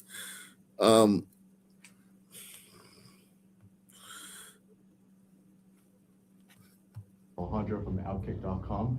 So going back to the situation in Minneapolis and some of the comments that were made there. So I know you had mentioned that, ICE isn't rooting out violent criminals, but as you said, taking 5-year-olds. Since we know that ICE has indeed arrested violent criminals, and perhaps some of those statements could be seen as misinformed or possibly divisive, what would you say to that? You're right. I definitely misspoke, and I knew that ICE was arresting some criminals, and I think I immediately regretted it. And the 5-year-old has been debunked. That 5-year-old, the fact that they're still flouting that 5-year-old story, well, the story about the 5-year-old being detained, when it's been debunked, when everyone knows that the father abandoned the son and the ICE agents took the son into custody so he wouldn't freeze to death. Even this reporter who's trying to act like he's based is still allowing that story about the 5-year-old to be out there as fact.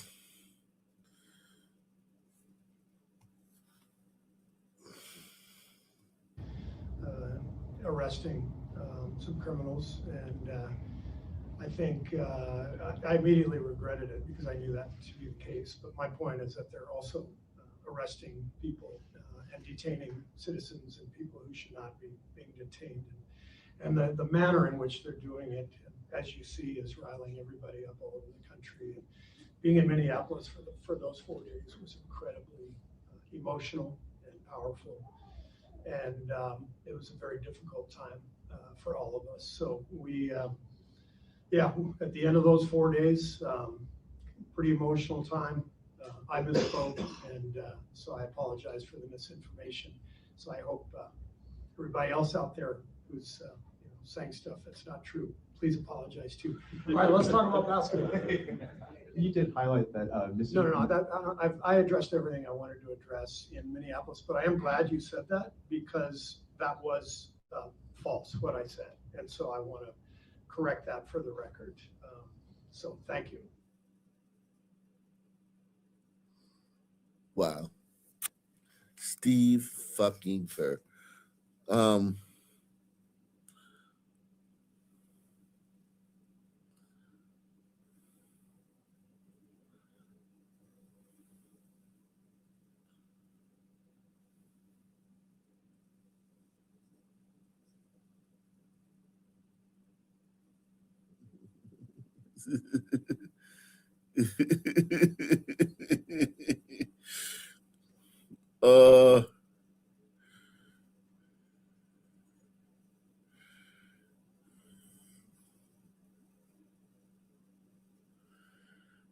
These people are so fucking annoying.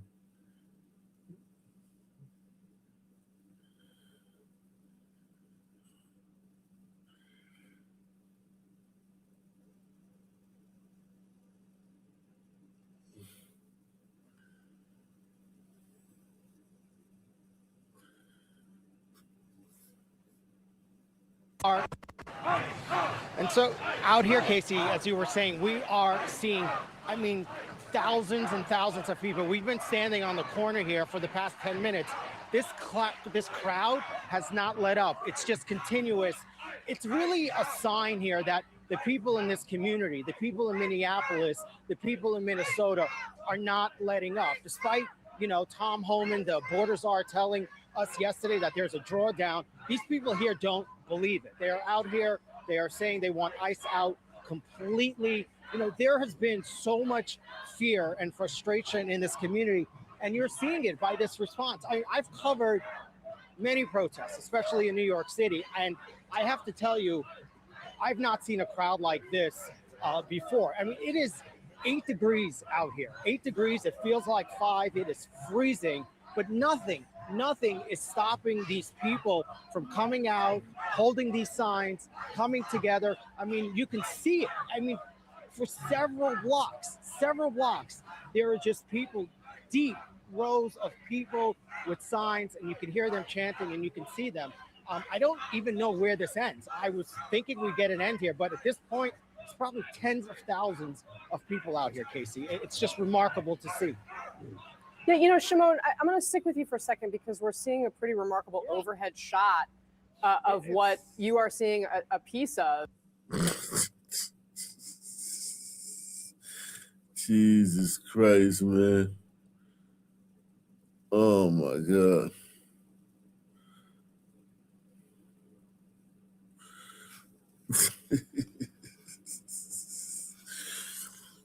Oh fuck.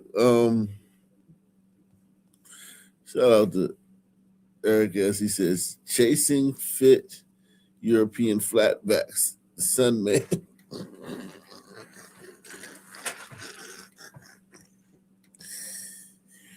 Oh my God.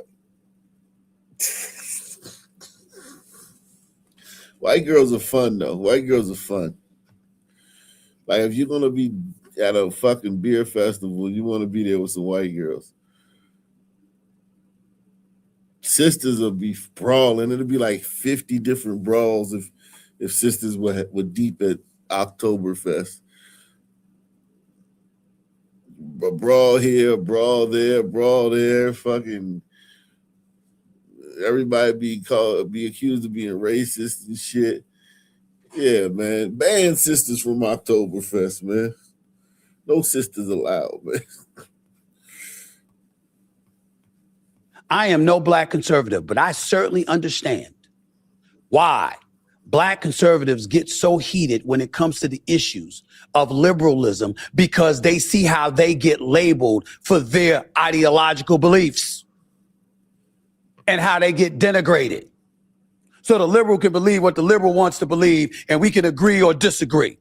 But if a black conservative feels a certain way, they got to be a sellout to their community. They can't believe there's a better strategy to the economy. They can't believe there's a better strategy to addressing border issues. They can't believe there's a better strategy for affordability.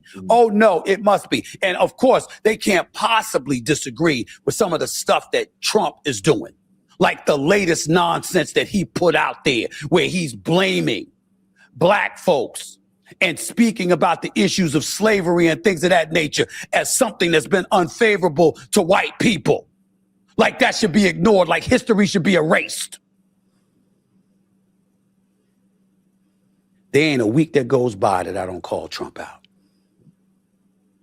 or something from his administration.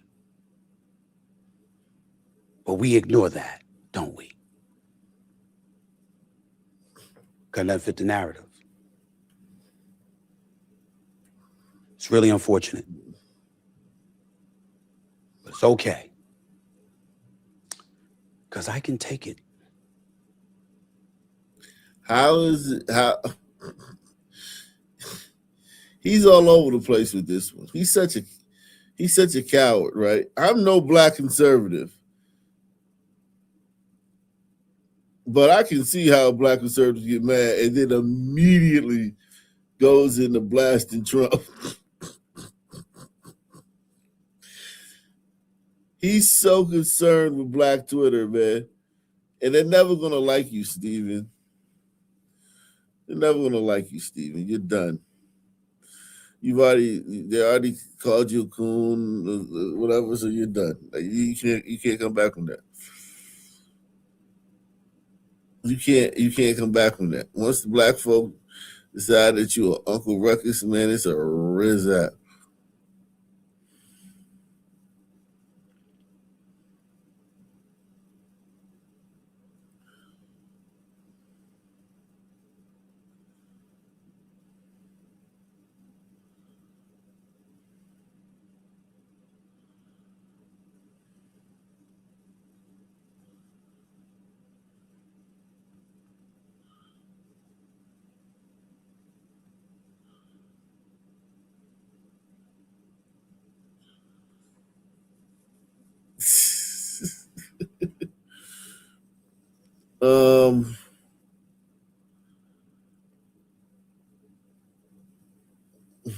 Let me drop the link, man.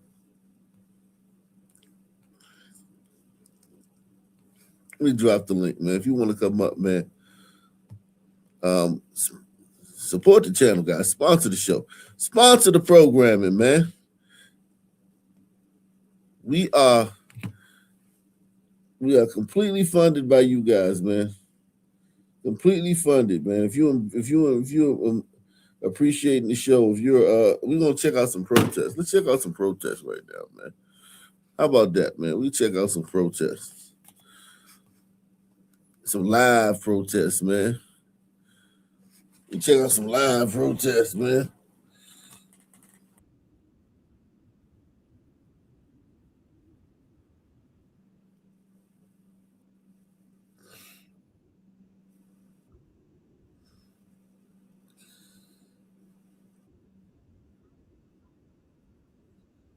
We can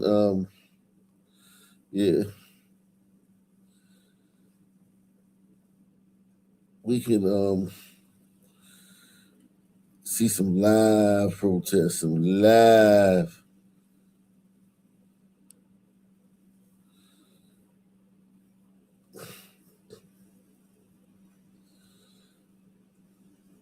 Let's see, Los Angeles. See what's going on in Los Angeles, man. Jeez.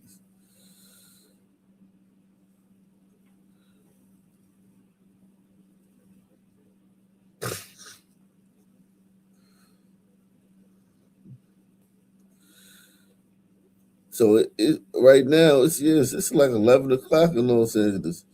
They should still be going strong, man. They should still be going strong.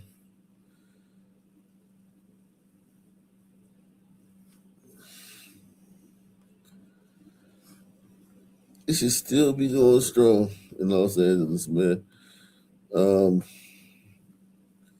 Jeez. This bitch. Failure to disperse. You know of arrests, and I believe they're up to about 5 arrests right now, and those arrests are for failure to disperse. You know, of course, that the overall reason for the protest today was in solidarity with Minneapolis and that there were protests all around the country. But then, of course, I know additional people came out because they were outraged at the arrest of Don Lemon here in our own city last night. So you guys just get so if that's the case, think about that, right? There's no way to stop the protest out there, right? In LA. There's no way to stop it. Because they're not protesting about anything that's happening to them. There's no crises at their doorstep that they're protesting. They're protesting in solidarity with the people of Minneapolis. So, do they protest as long as ICE is in Minneapolis?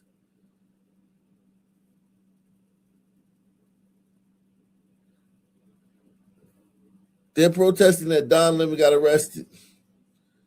So what happens when somebody else gets arrested? Another liberal gets arrested.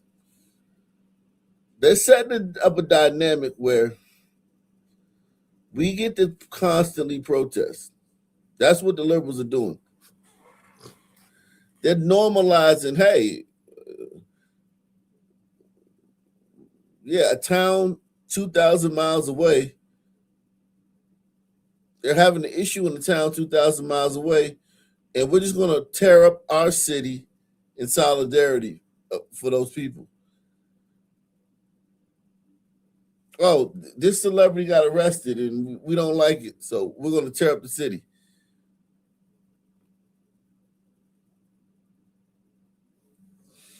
I was in the courtroom with Mr. Lennon and observing what they had to say. And here you have a world-renowned reporter, Don Lemon. No one questions that he is a reporter. And for him to be arrested for doing his job and for them to attempt to restrict his ability to do his job was just an egregious misuse of our justice system. And I think about this every day, that this is the 250th year of our democracy. And I just wonder how much more our democracy will be eroded with this administration. And Mayor, do you know if there's any folks who have been injured or any damage to the properties in the area of the protest? I've not heard of any damage. I've not heard of anybody that has been injured. What about the buses that were being blocked? Were the passengers there? Were they able to? I do believe that Metro was rerouting the bus routes, and I don't believe that bus routes, and I don't believe that there was vandalism to the buses. This again is ongoing right now, so something could have happened in the last few minutes that I'm not aware of. What would you like to tell folks? We are going to be seeing protests tomorrow, on Sunday as well. I mean, I just have to say that I think the protests are extremely important. But it is equally important for these protests to be peaceful.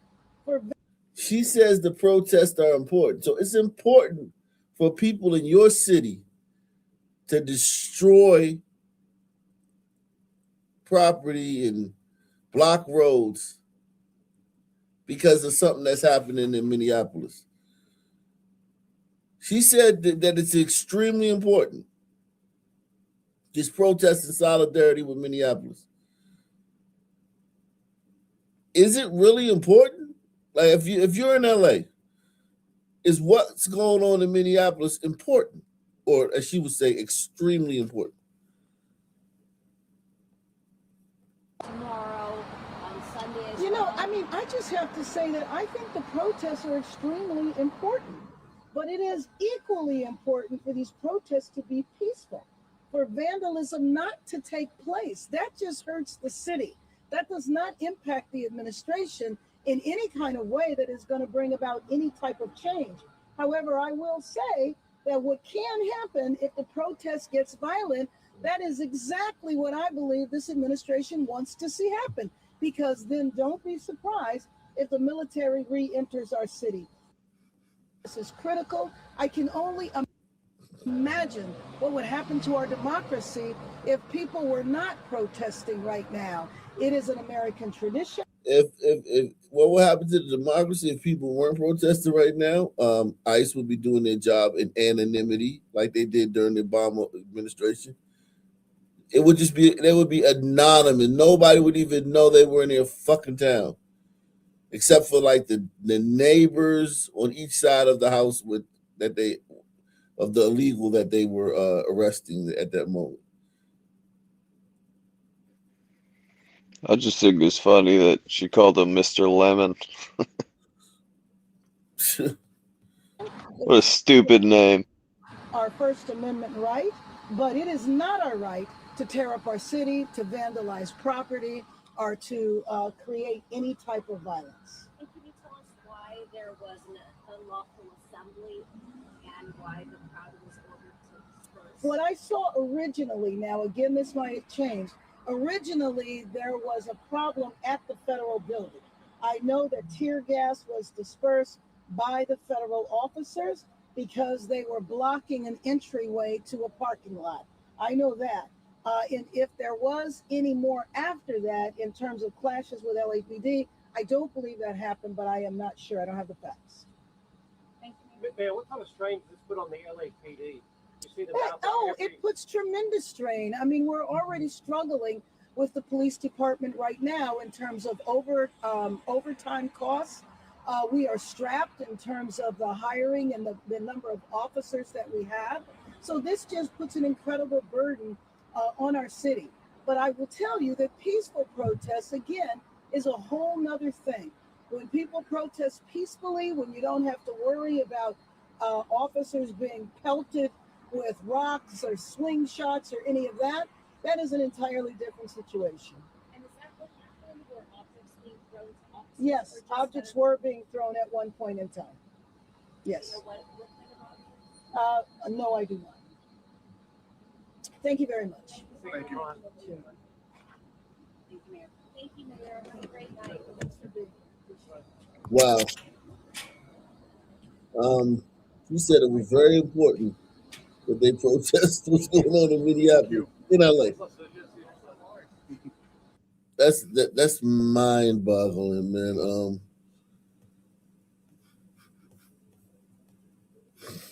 It's coordinated for sure. Yeah. Without a doubt. And JD Vance said, we're gonna look into who's funding this shit. Like, yeah, y'all haven't found out who's funding this shit yet? Like, how long does it take for you to find this shit up?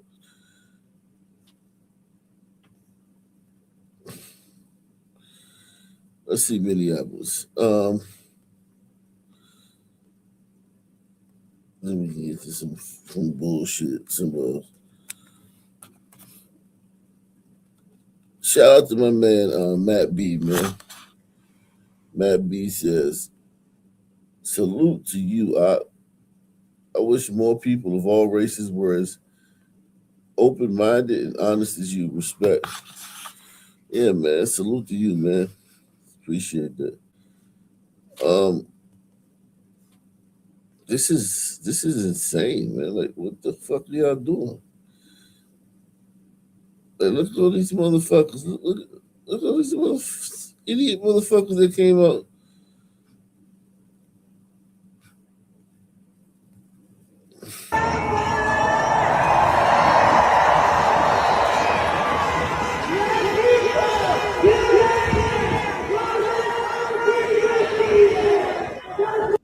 That's LA.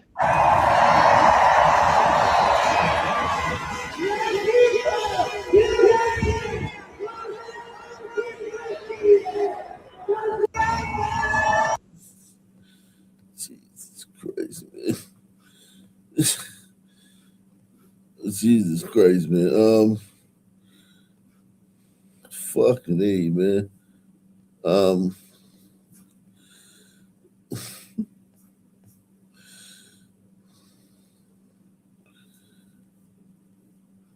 Let's see what else is going on. Okay. Don Lemon speaks when he gets out, man. This is Don Lemon's.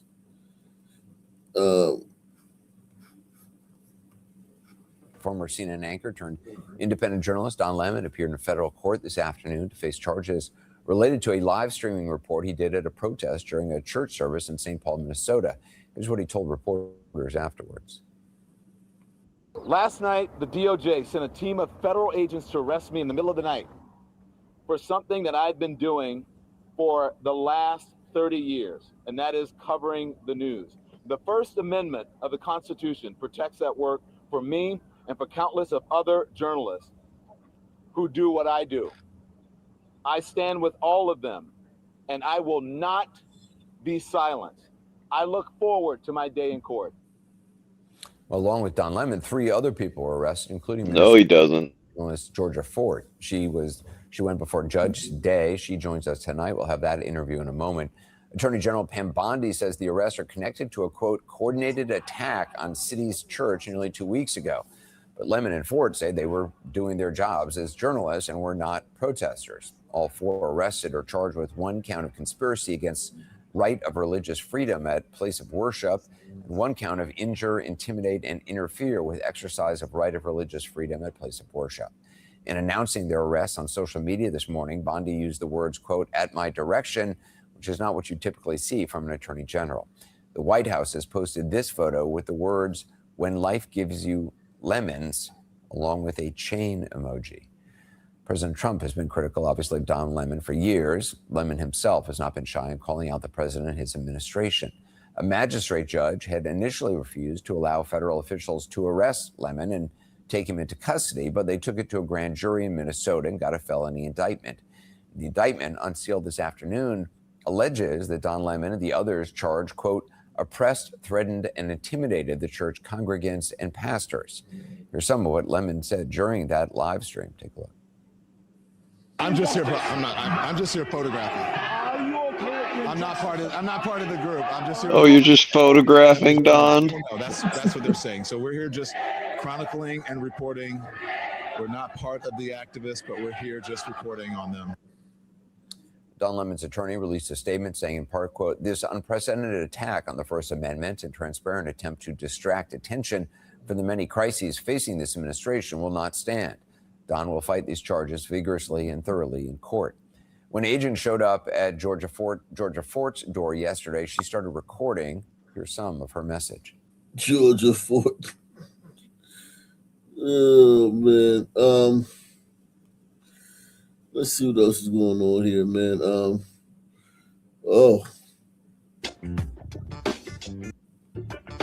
I've been clear already. If you violate that sacred right, we are coming after you. And let's be clear. What they are saying is that they are alleging that God, he looks weird. Were essentially protesters, the same as the others. Now, the FACE Act was tied to protests at abortion clinics. They put it in that same law, the issue dealing with protesting at churches. But these were journalists who were covering the protest. Don Lemon streamed 7 hours from that particular day. And so that's what took place there. And again, it is a federal statute, the FACE Act, that prohibits the use of force or intimidation against anyone seeking access to reproductive services. This is their basis for these arrests. The indictment was filed in the U.S. District Court in Minnesota. It was called the protest, quote, a coordinated takeover style attack on the building, its pastor, and congregation. Now, keep in mind that they tried to actually seek indictments before. Other judges would not allow them to do it. According to MS Now, career prosecutors in Minnesota and Los Angeles refused to move forward, saying they did not have enough evidence, but they still were able to go to a grand jury to secure this indictment. Georgia Fort actually live streamed when federal authorities came knocking on her door after 6 o'clock a.m. this morning.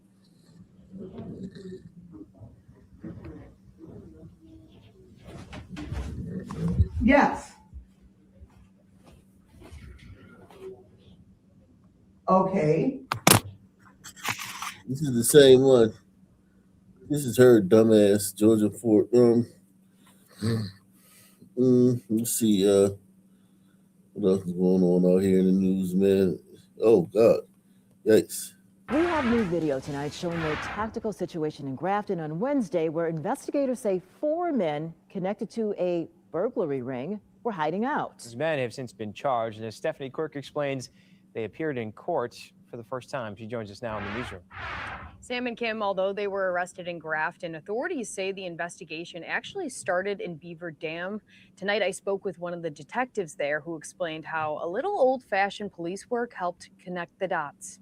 Probably a targeted crime. Suspicious activity. That's what Beaver Dam Police Detective Daniel Kuntz says. An off-duty officer reported when looking on his home surveillance camera Tuesday night. Obviously, being in law enforcement, he immediately recognized this as not normal activity. And it wasn't. When police arrived Tuesday, they discovered a home down the street was broken into, and prosecutors say it was these 4 men who were behind the heist. After the scene investigation had completed, our next obvious step was trying to identify a suspect vehicle or suspects. Kuntz says they did that fast, and hours later, deputies in Ozaukee County spotted the suspects at a rental home in Grafton. Can begin swarming that area looking for that vehicle before the suspects commit crimes in their communities. So in this case, that's precisely what happened.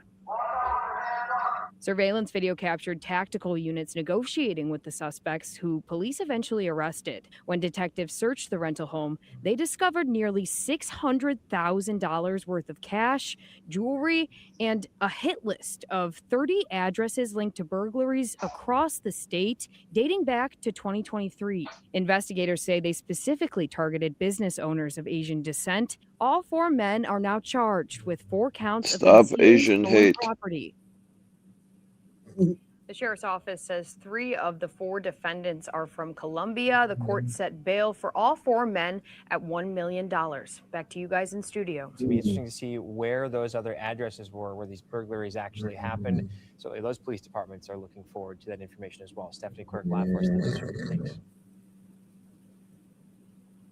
Fuck. Yes, ma'am. Yes, sir. You all right?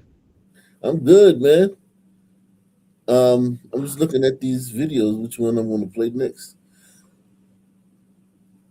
Let's see this one.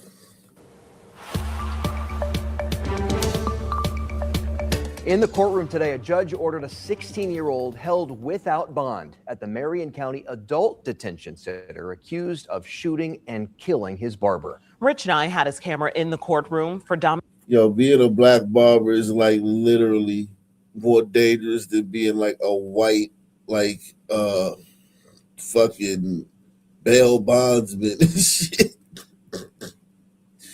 Yo, so many black barbers get murdered every year. I mean, it is absolutely insane. This shit is crazy.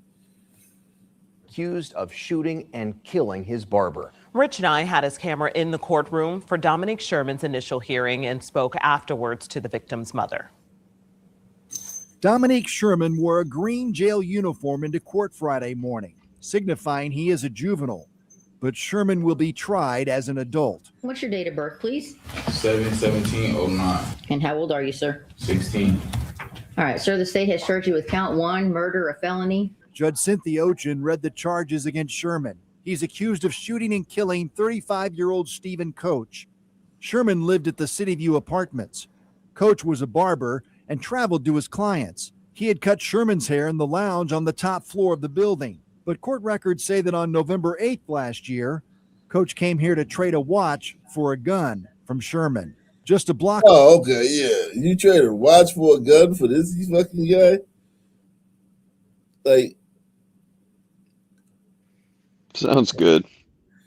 a watch for a gun. Like, with a 60-year-old YN fucking maniac. Like,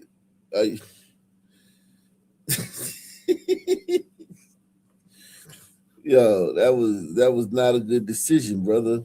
Brother, that was a very questionable decision. Salute to Roger Wood. Roger Wood says, worst journalist of the year, Don Lemon, worst journalist of the year.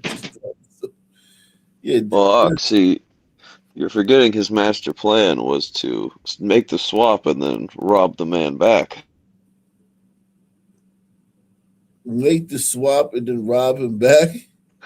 Yeah, take the gun and then rob him for the watch.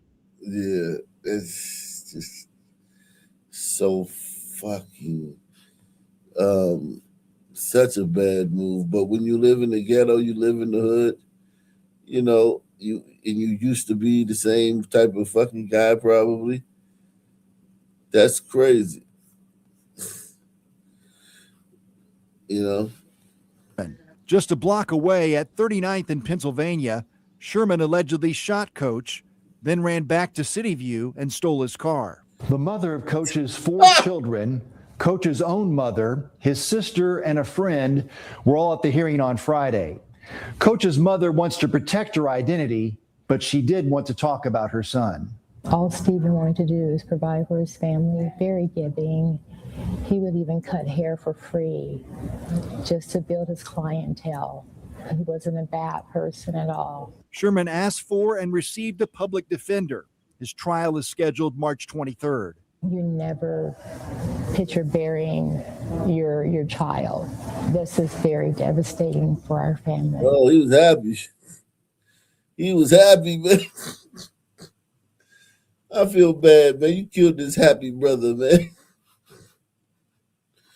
He was just enjoying life, man, to the fullest, man. Ain't that a bitch? Ain't that a bitch?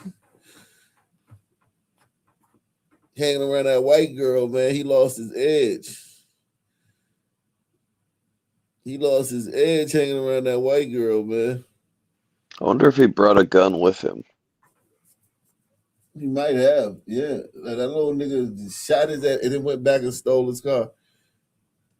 He went back and stole, put his DNA all in the man's car and shit.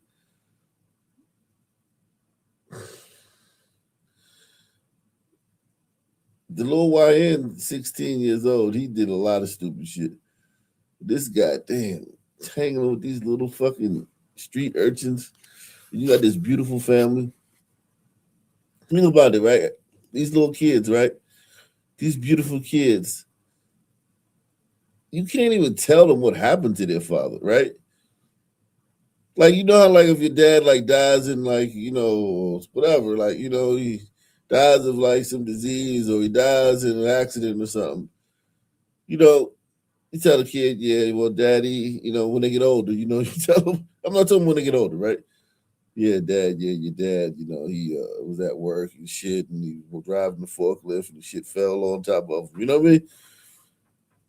How does she tell these kids when they get older, like, the story of how their dad really died? You know what I mean?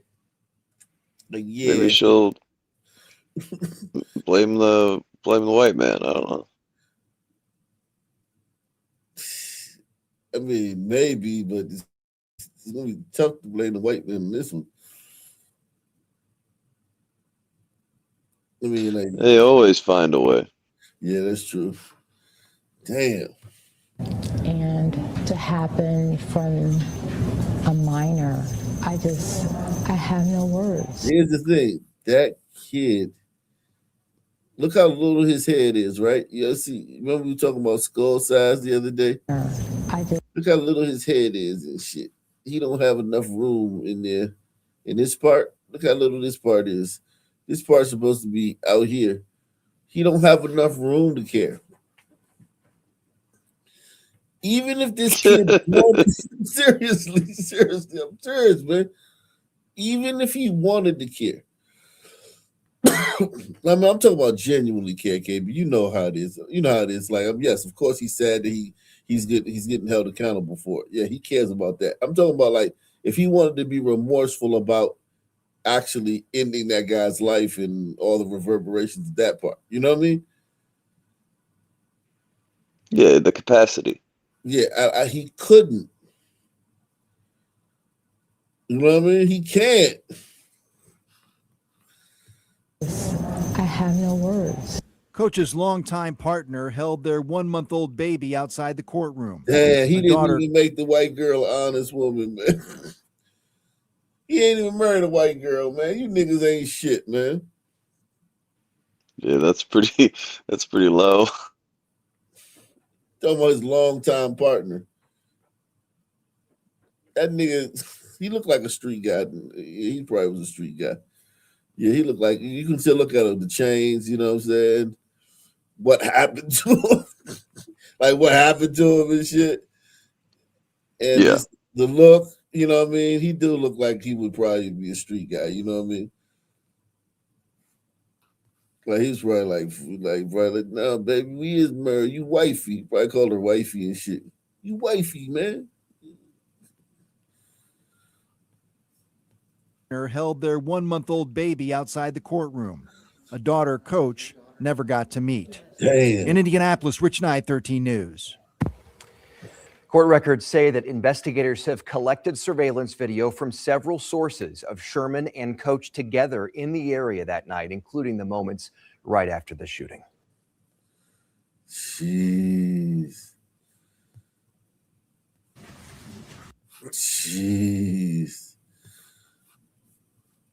Everybody hit that like button. Smash that like button, man. It's Friday, dude. We should have like 20 people taking the $5 challenge, man. Take the $5 challenge. Support the channel. Sponsor the show. Sponsor the show, guys. Treat this channel like y'all do the other channels, man. I be watching the other channels, man. Support the show, man. We should have a lot of people sponsoring the show tonight, man. We got a decent crowd. Yeah, they don't let the notifications get out a little bit tonight, man. A little bit, man. Sponsor tonight's program if you're being entertained.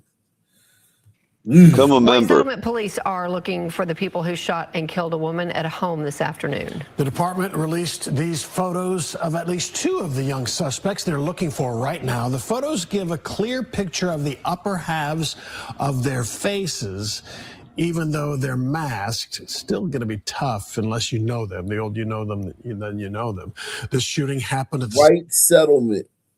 This is White Settlement. We had an issue here not long ago on White Settlement. We did a story on it. It was something happened. I forgot, but yeah, it was niggas. same house where another woman was shot last summer in a robbery. Fox 4's Amelia Jones live with the very latest on the investigation tonight. Amelia. Heather, Steve, White Settlement police say the victim is not the same one who was shot in June. However, police did say it's unusual to have a second shooting at the same house, so they are looking at a variety of possible motives. Shortly after 3 p.m. on Friday, a neighbor's doorbell camera recorded the sound of more than a dozen gunshots on Meadow Park Drive. 2 people are seen running out of the home and down the street. When White Settlement police got there, they found a woman shot multiple times. She was taken to the hospital, where she later died. The neighbor's mother come running out, screaming, "My daughter was shot." Douglas Boswell heard the gunshots and ran over to help. He stayed with the woman until the paramedics came. I ran over there to assist. Her daughter was shot. I seen 3 holes. One lower part of the spine, right in the middle of the spine, and then the left shoulder. Boswell says he also saw 2 people run out of the house. You could hear gunshots. And so I looked outside, right when I looked, see 2 kids running from that house and taking off down the street. He gave his account to police, and another neighbor up the street saw people running towards a parked car. The neighbor down the road that lives on Wyatt said there was a green passenger vehicle that was parked near a church down here, and they saw 2 to 3 being described as either late teens or early young adults wearing dark clothing, hooded sweatshirt with what he described as masks, their face covered, that jumped in the green car and drove at a high rate of speed north on Myrick. White Settlement police are currently looking for suspects matching that description. They also released these photos of two of the people they're looking for. Even though they're masked, these photos are clear and close up. Police say because the shooting happened so close to daycares and elementary and middle school, the department requested a lockdown of all exterior doors at those locations. Detectives are working on a search warrant to get some answers on a possible motive. This is also the same location where a 17-year-old girl was shot in June after she tried to buy THC vape pens. The suspect took the money and shot her 3 times in the chest. The victim, a different woman, was shot multiple times. She ended up surviving that shooting, but we did make an arrest in that case because the suspect accidentally shot himself in the foot as he was trying to flee the scene. Since this is the second shooting at this house, police are not ruling anything out. We're not sure if that's going to be tied or related at all, but it is unusual to have a shooting that's a second shooting at the same location that occurred this past summer. Police say they believe the suspects entered the home through a back door and shot the woman while they were running away. The victim's identity hasn't been released, but police did say she was in her 30s. Anyone who recognizes the suspects is asked to contact White Settlement Police.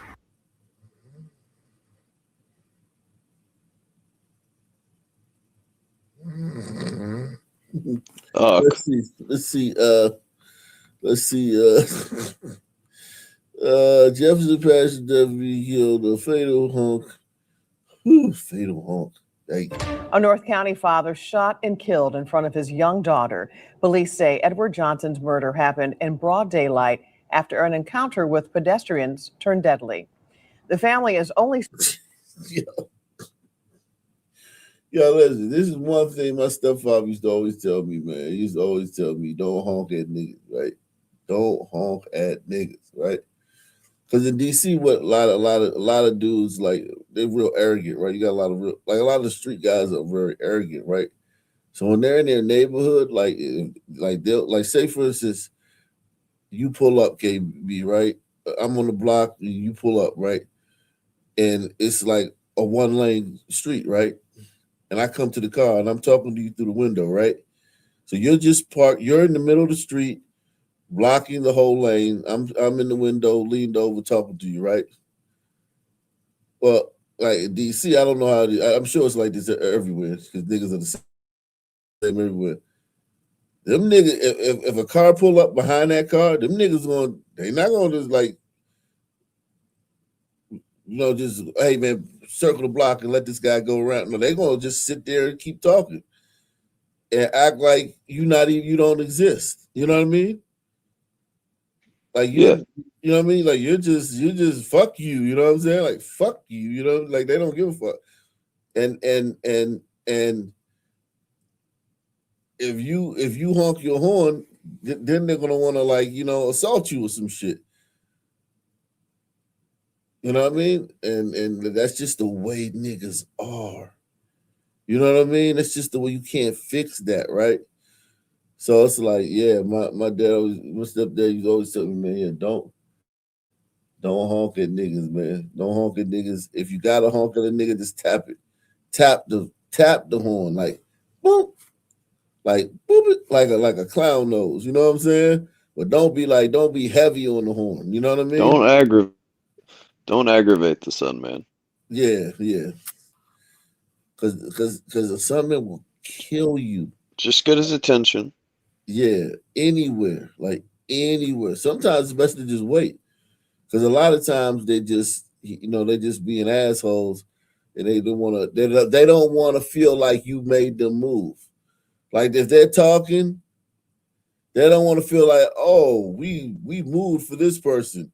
Because they're gonna feel like they're pussy, you know what I mean?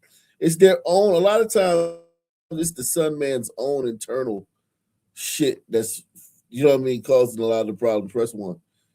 Like in the situation I just said, like if a car pulls up behind them and it's like a car like is just coming up the street and he has to stop because they're sitting there talking and shooting the bullshit, those son men don't want to feel like they moved for you, like, because they're gonna feel like, oh, we some bitches because this guy pulled up and we just hurried up and moved out his way. Especially if you're a black person. Now, if you're a white person, they might just move because there's not that dynamic. You understand what I'm saying? Yes.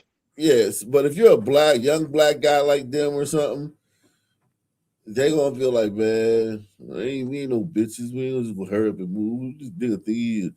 It's all block. So they gonna just sit there and talk for a little while longer, just off of GP, even if the conversation over. You know what I mean? And you could just wait, man, and just let them do that shit, and then just keep it pushing. That's what you should do. But you a son man too. So your ego gonna be pierced by what they're doing. You know what I'm saying? So it just be a lot of bullshit. A lot of son man shit be straight bullshit. They kill each other over shoes. Yeah, just insanity, man. Oh man. A North County father shot and killed in front of his young daughter. Police say Edward Johnson's murder happened in broad daylight after an encounter with pedestrians turned deadly. The family is only speaking to 5 on Your Side's Melanie Johnson. Kelly killed for honking his horn. That's the motive behind the crime. Ferguson Police Chief Troy Doyle calls senseless and unnecessary. The key witness in this case, the victim's only child. A day for daddy's little girl takes a dark turn in Ferguson. A decision was made to fire shots at a man who's just trying to spend time with his daughter. Bella Faye Johnson. A decision was made to fire shots. They always sanitize that shit when it's niggas. If this would have been some cops, it would have been like, fucking racist, fucking Nazis sprayed bullets into a car with a kid in it. This nigga know he gotta be careful what he say because them niggas still out there. He gotta be careful. He can't just go scorched earth on these niggas, these asshole niggas that did this shit. Cause them niggas is still out there. And niggas is so stupid, KB, and you know this. I be forgetting sometimes that you a basketball coach, so you definitely know this shit. Niggas so stupid, right? Niggas so stupid that if they say he just was right, had the rightful indignation, right? You know what I mean? Of what happened, right? It was like these the type of niggas we gotta get off the street. This is bullshit. These niggas, I can't believe, they killed this person. Y'all need to rot in jail when the police find you. You know what I'm saying? The niggas who did it, if they saw it, they would want to come see him. Even though they've gotten away with it, they would still want to do harm to him. You know what I mean? The fact that they gotten away with it scot-free wouldn't be like cross their mind. They wouldn't be like, fuck that nigga. We got away with that shit. Who gives a fuck? Them niggas would want to do something to him. Press 1. Yeah, it's like, I mean, a lot of people don't even show their faces. Yeah. Decision was made to fire shots at a man who's just trying to spend time with his daughter. Bella Faye Johnson Jr. speaking on behalf of the family of Edward Johnson Jr. Our dads, our brothers. His older cousin murdered 10 a.m. Friday morning on January 23rd. Police say Edward Johnson Jr. was shot and killed for honking his horn at 2 pedestrians at the corner of West Florissant Avenue and Canfield Drive. He's in the car, they're in the street, and blows the horn. Didn't know that would be what would be his demise. The bullet striking Johnson, leading him to crash into a nearby home. When officers arrived, they found the 52-year-old shot in the driver's seat. But this is the reality of life on this side of heaven. It is broken. It is depraved. Johnson's daughter was in the car for every moment. she saw it all. And she saw her father pretty much take her last breaths, and to go from thinking you're just about to hang out with your dad to now you got to testify and have meetings with police officers to tell them what you saw. And it's not fair. My memory of him was just how cool he was and how smooth he was, and great baseball player. I can look back now and just see that picture with my hand on his shoulder. And Beyond justice, Bella Faye has a driving wish for the little girl grieving the unthinkable. my hope is that she never forgets that she had a father who loved her. Ferguson police have arrested this man, DeAndre Spruill Jr. He faces felony second-degree murder charges. Investigators are speaking with other persons of interest tonight, including a second individual who could be charged any day now.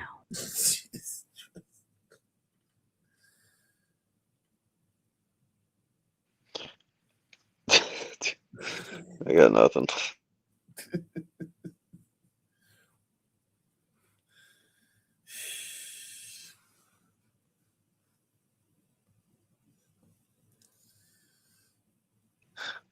Does that qualify as a rolling gun battle? Man. I guess not. It's just one way. Yeah, it wasn't no gun battle, but shit. Also this evening, a mother murdered and her body found in a trash can. It was breaking news. We were bringing you this time yesterday. The suspect, her adopted teenage son. News 4's Abigail Franklin is following today's developments, and she's joining us live from Logan County with the new information. Abigail, what are you learning?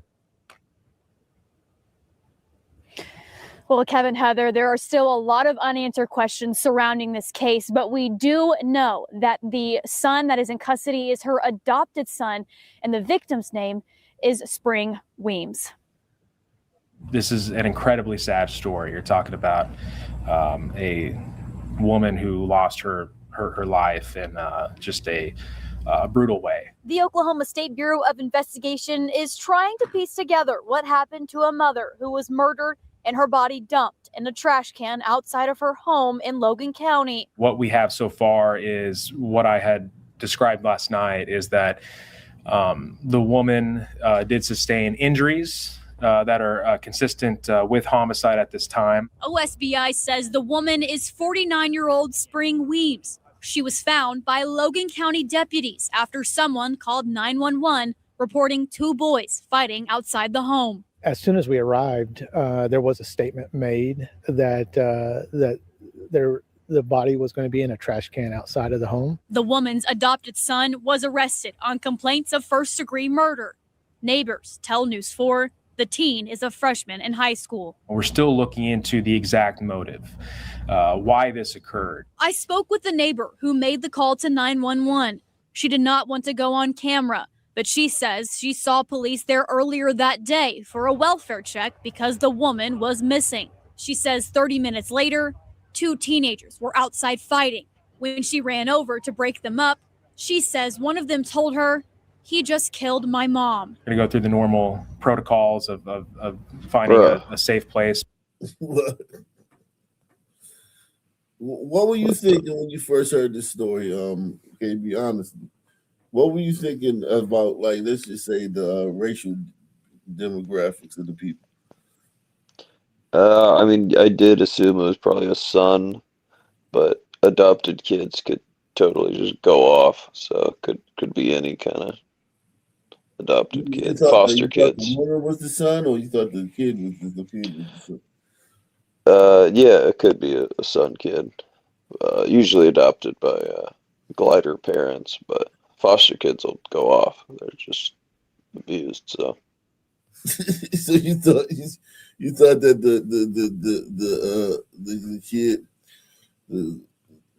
the parents were gliders and the kid was the son. Most likely, yeah. Damn, that's crazy. That's bananas, man. Fucking racist, man.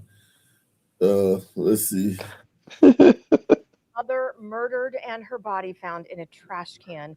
It was breaking news. We were bringing you this time yesterday. The suspect, her adopted teenage son. You were right.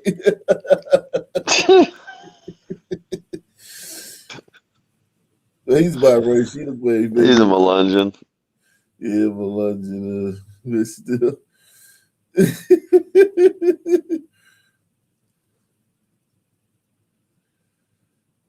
Wow. Wow. Spring weed. What did you call me? Did you call me a racist? Yeah. White lady got killed by her adopted black son. Ain't that a bitch? Fuck. That sucks, man. I ain't gonna lie, man. That sucks, man. Let's see if we get 10 people to take the challenge. We are in 2:41 in the morning entertaining you guys. Let's see if we get 10 people to take the challenge right now. It shouldn't be hard on a Friday. Maybe a Wednesday, maybe a Tuesday, but a Friday, it should be pretty easy to get 10 people to take the challenge, man. To sponsor the programming, man. Yikes. This story is crazy. He looks like that rapper guy, Tentacion.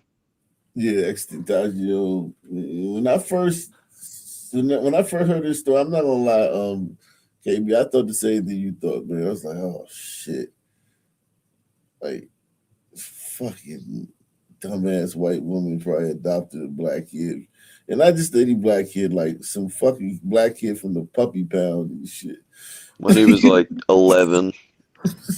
Right. And it's like, yo, you fucking did what? He was almost at his maximum maturity level. Right.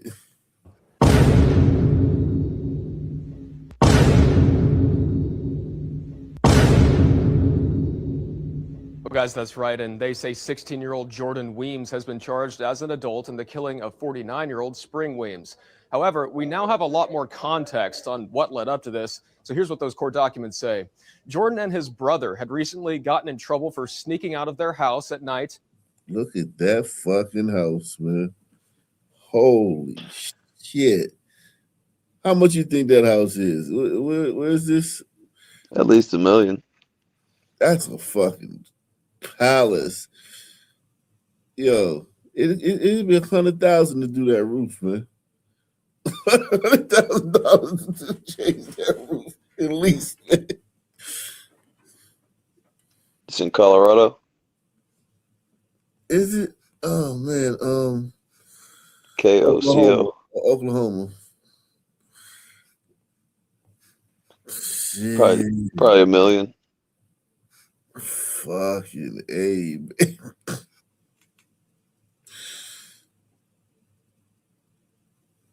And I feel bad for this woman. I'm not even going to clown this woman, man. Like, some people, like, you should be able to do good things, man.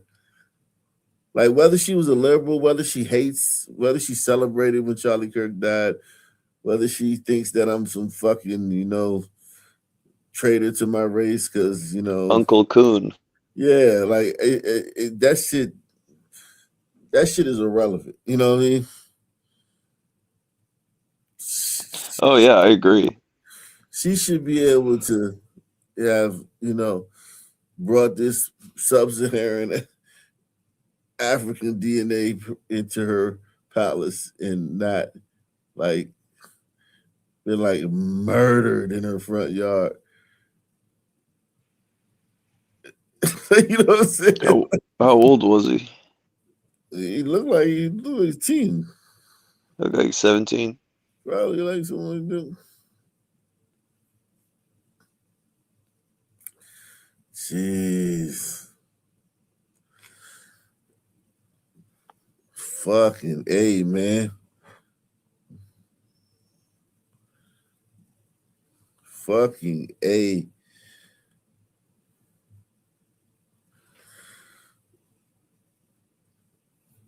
Jeez. Gotten in trouble for sneaking out of their house at night and then running from law enforcement. Now, as punishment, the victim, Spring Weems, made them write letters to apologize to police. But the documents also say she took Jordan's clothes and bedding and locked it away from him. Investigators also... Oh, yeah, you did. You did. Yeah, you did. And that's all it took. Yeah, the letter could have got her killed, but I was like, you know, she was walking on a tightrope by making him write that letter. But you know, just implied in taking the beds and the clothes, the phone probably got taken to, all the devices. You know, once you start taking these little fuckers' devices and shit, you're like, you know, you're basically like just selling your... You're treading on thin ice. Yeah, right. Like it's like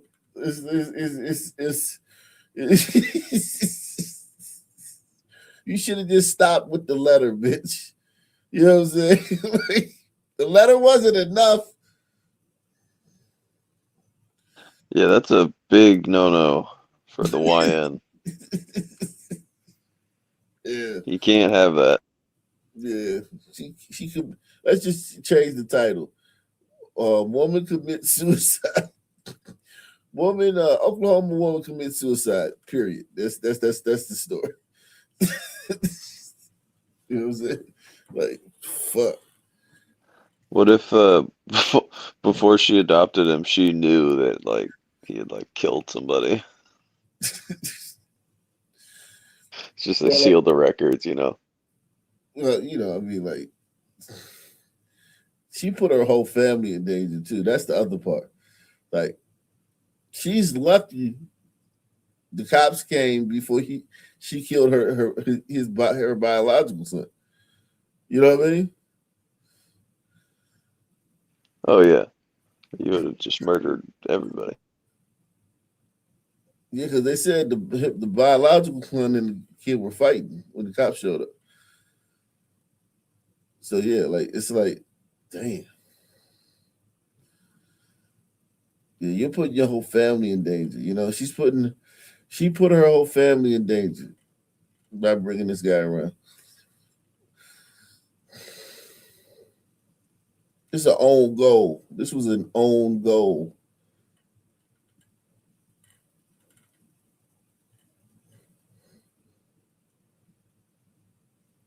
She looked like a nice woman, man. I hope it wasn't like the virtue signal, like, hey, look how great of a person I am. I've got this fucking goddamn sun turned out of the puppy pound. I hope it was genuine, you know what I mean? Obviously, because she paid with her life, but you know, just... Yeah, I'm suspect of that. Yeah, she got this sunbed around. She gonna fucking discipline him and shit. Are you crazy? Like when you got him, you were just the part of the deal was like, hey man, this little son's gonna be doing whatever the fuck he wants around here. You know what I mean? Like that's part of the deal. Like she didn't even read the manual. She's like, oh yeah, I'm gonna punish him and be strict and shit. What?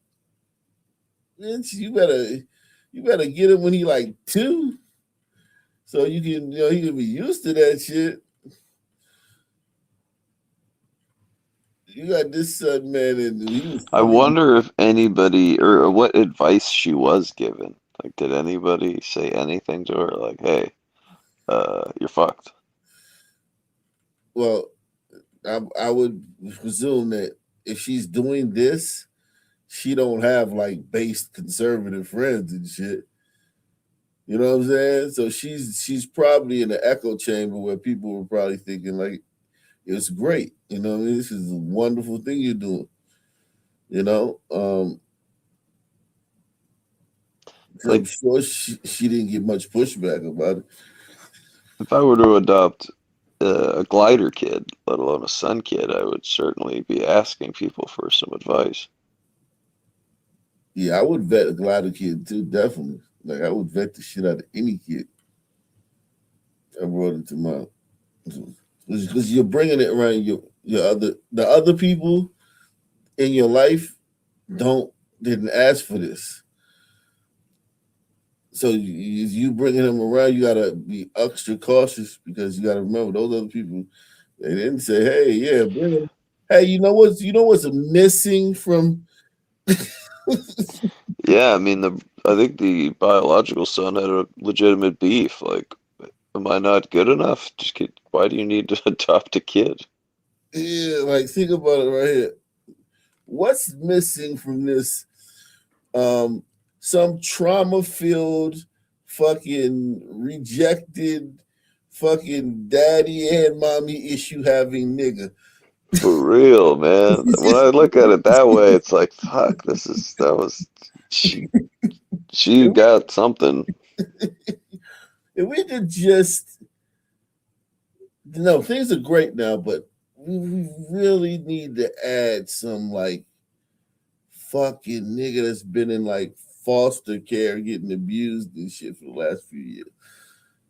That will make this scene right here perfect. Because it's just something missing. Well, I guess if you have the mindset of like you have all this privilege and you have systemic systems in your favor, then like you should give your house away to the Sun Man. Yeah, everybody. That's the right thing to do. Right. If you're new here, man, hit the like button. Hit the subscribe. Subscribe too if you're new. I'm trying to get the subscriptions up, man. Trying to get everybody to subscribe. All the subscriptions up, man. Definitely need we need the subscriptions up, man. We gonna come back to you guys tomorrow, man. Tomorrow night, man. I'm coming back, man. Another show, man. We're gonna do some more crime. We're gonna do more crime tomorrow, man. Unless, of course, like those liberals, white liberals, do something actually like insane tomorrow. We gotta cover it. I mean, it's definitely possible. If not probable, because they're gonna stage something. Yeah, but let's see what happened at the end of this. Documents say Jordan and his brother had recently gotten in trouble for sneaking out of their house at night and then running from law enforcement. Now, as punishment, the victim, Spring Weems, made them write letters to apologize to police. But the documents also say she took Jordan's clothes and bedding and locked it away from him. Investigators also learned Jordan had made several verbal threats. What's up? Can you imagine the little sun turd telling his friends or having his friends hear about the fact that he wrote a letter to the police? He would never live it down. Right. That's it for him. That's what I'm saying. Like she was tripping right. She could have gotten killed just for that. Like she was right. You gotta check her to see if she was like suicidal. Maybe she had been like going through some things and just wanted to end it all. Because that's what it sounds like to me. Press one. It sounds to me like she just wanted to end it all. And she used this little sun. She used the little sunman to do it. She pushed all the right buttons. Man. Threats to kill his mom, and those documents say Jordan later admitted to investigating and locked it away from him. Investigators also learned Jordan had made several verbal threats to kill his mom, and those documents say Jordan later admitted to investigators he killed her by getting a hammer from the garage and waiting in a hallway for Spring to walk by. He then hit her in the head with that hammer. Yeah. He thought it all out. He was like, what's the best way I can do this? It wasn't like a crime of passion where he just suddenly, well, I thought you figured he shot her, but hammer? Fuck. Brutal. Like that's a tough way to go out. Like, because I mean, let's be honest, man. Like, we've all bumped our head. Like, when you're tall, you know this, KB. You 6'6", so you already know. Somebody leave a cabinet open or something. You know what I'm saying? Or just, you know what I mean? You're in a basement like I am right now. You stand up and forget how low the ceiling is. You know what I mean? Like, you've hit your head on something, a corner before, right? It takes a lot That of, shit hurts. yeah, but that's not gonna kill you, instantly. You know what I mean? Like, you have to do that a bunch of times to kill somebody. You know what I'm saying? Like, you got Well, like, he was whacking as hard as he could, so it probably just took like 2 or 3 hits. he was I think it takes more than 2 or 3 of those to kill somebody. I think a hammer is designed to just go right through that skull. Just You talking crack about the that bad back boy. part or the front part? Either one. I still think I still think the It's a will, woman uck. They have little no, thin but the skulls. human will to survive, though. Like, you're not just gonna get hit with a hammer and just put your hands in your pocket. You know what I'm saying? Like, You would if he snuck up behind you. nah, the will to survive, the fight, the will to survive. Like, you know what I mean? Like, he had I'd say he hit her at least a good 20 something times. What do you guys think of the chat? I think he struck her about a good 20 times. I don't think she was just like ding ding ding ding, like twiddling her thumbs while he was fucking beating her to death with a hammer.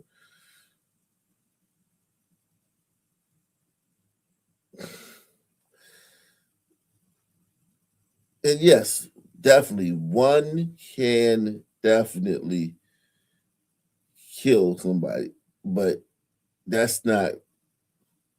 Don't expect that. How about this? If you ever gonna kill somebody with a hammer, don't expect. It's not a movie. Like, you know what I'm saying? Like, it's not. This isn't an '80s like fucking Delta Force Kung Fu. This ain't Chuck. This ain't Texas Walker Texas Rangers and shit.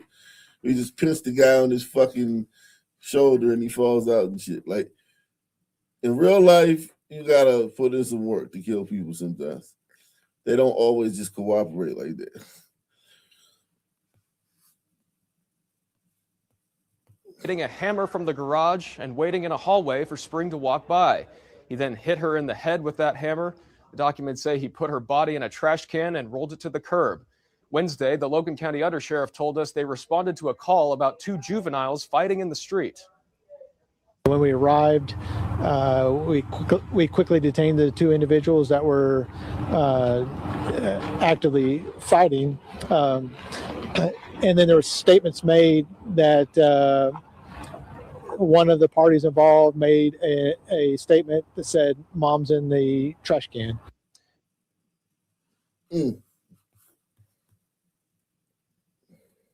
Wow. She put him in the penthouse and he put her in the trash can, man. On that note, any final thoughts, KB, man?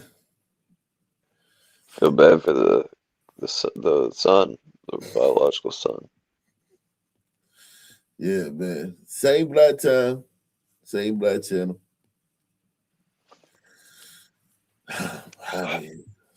Thanks, Hog.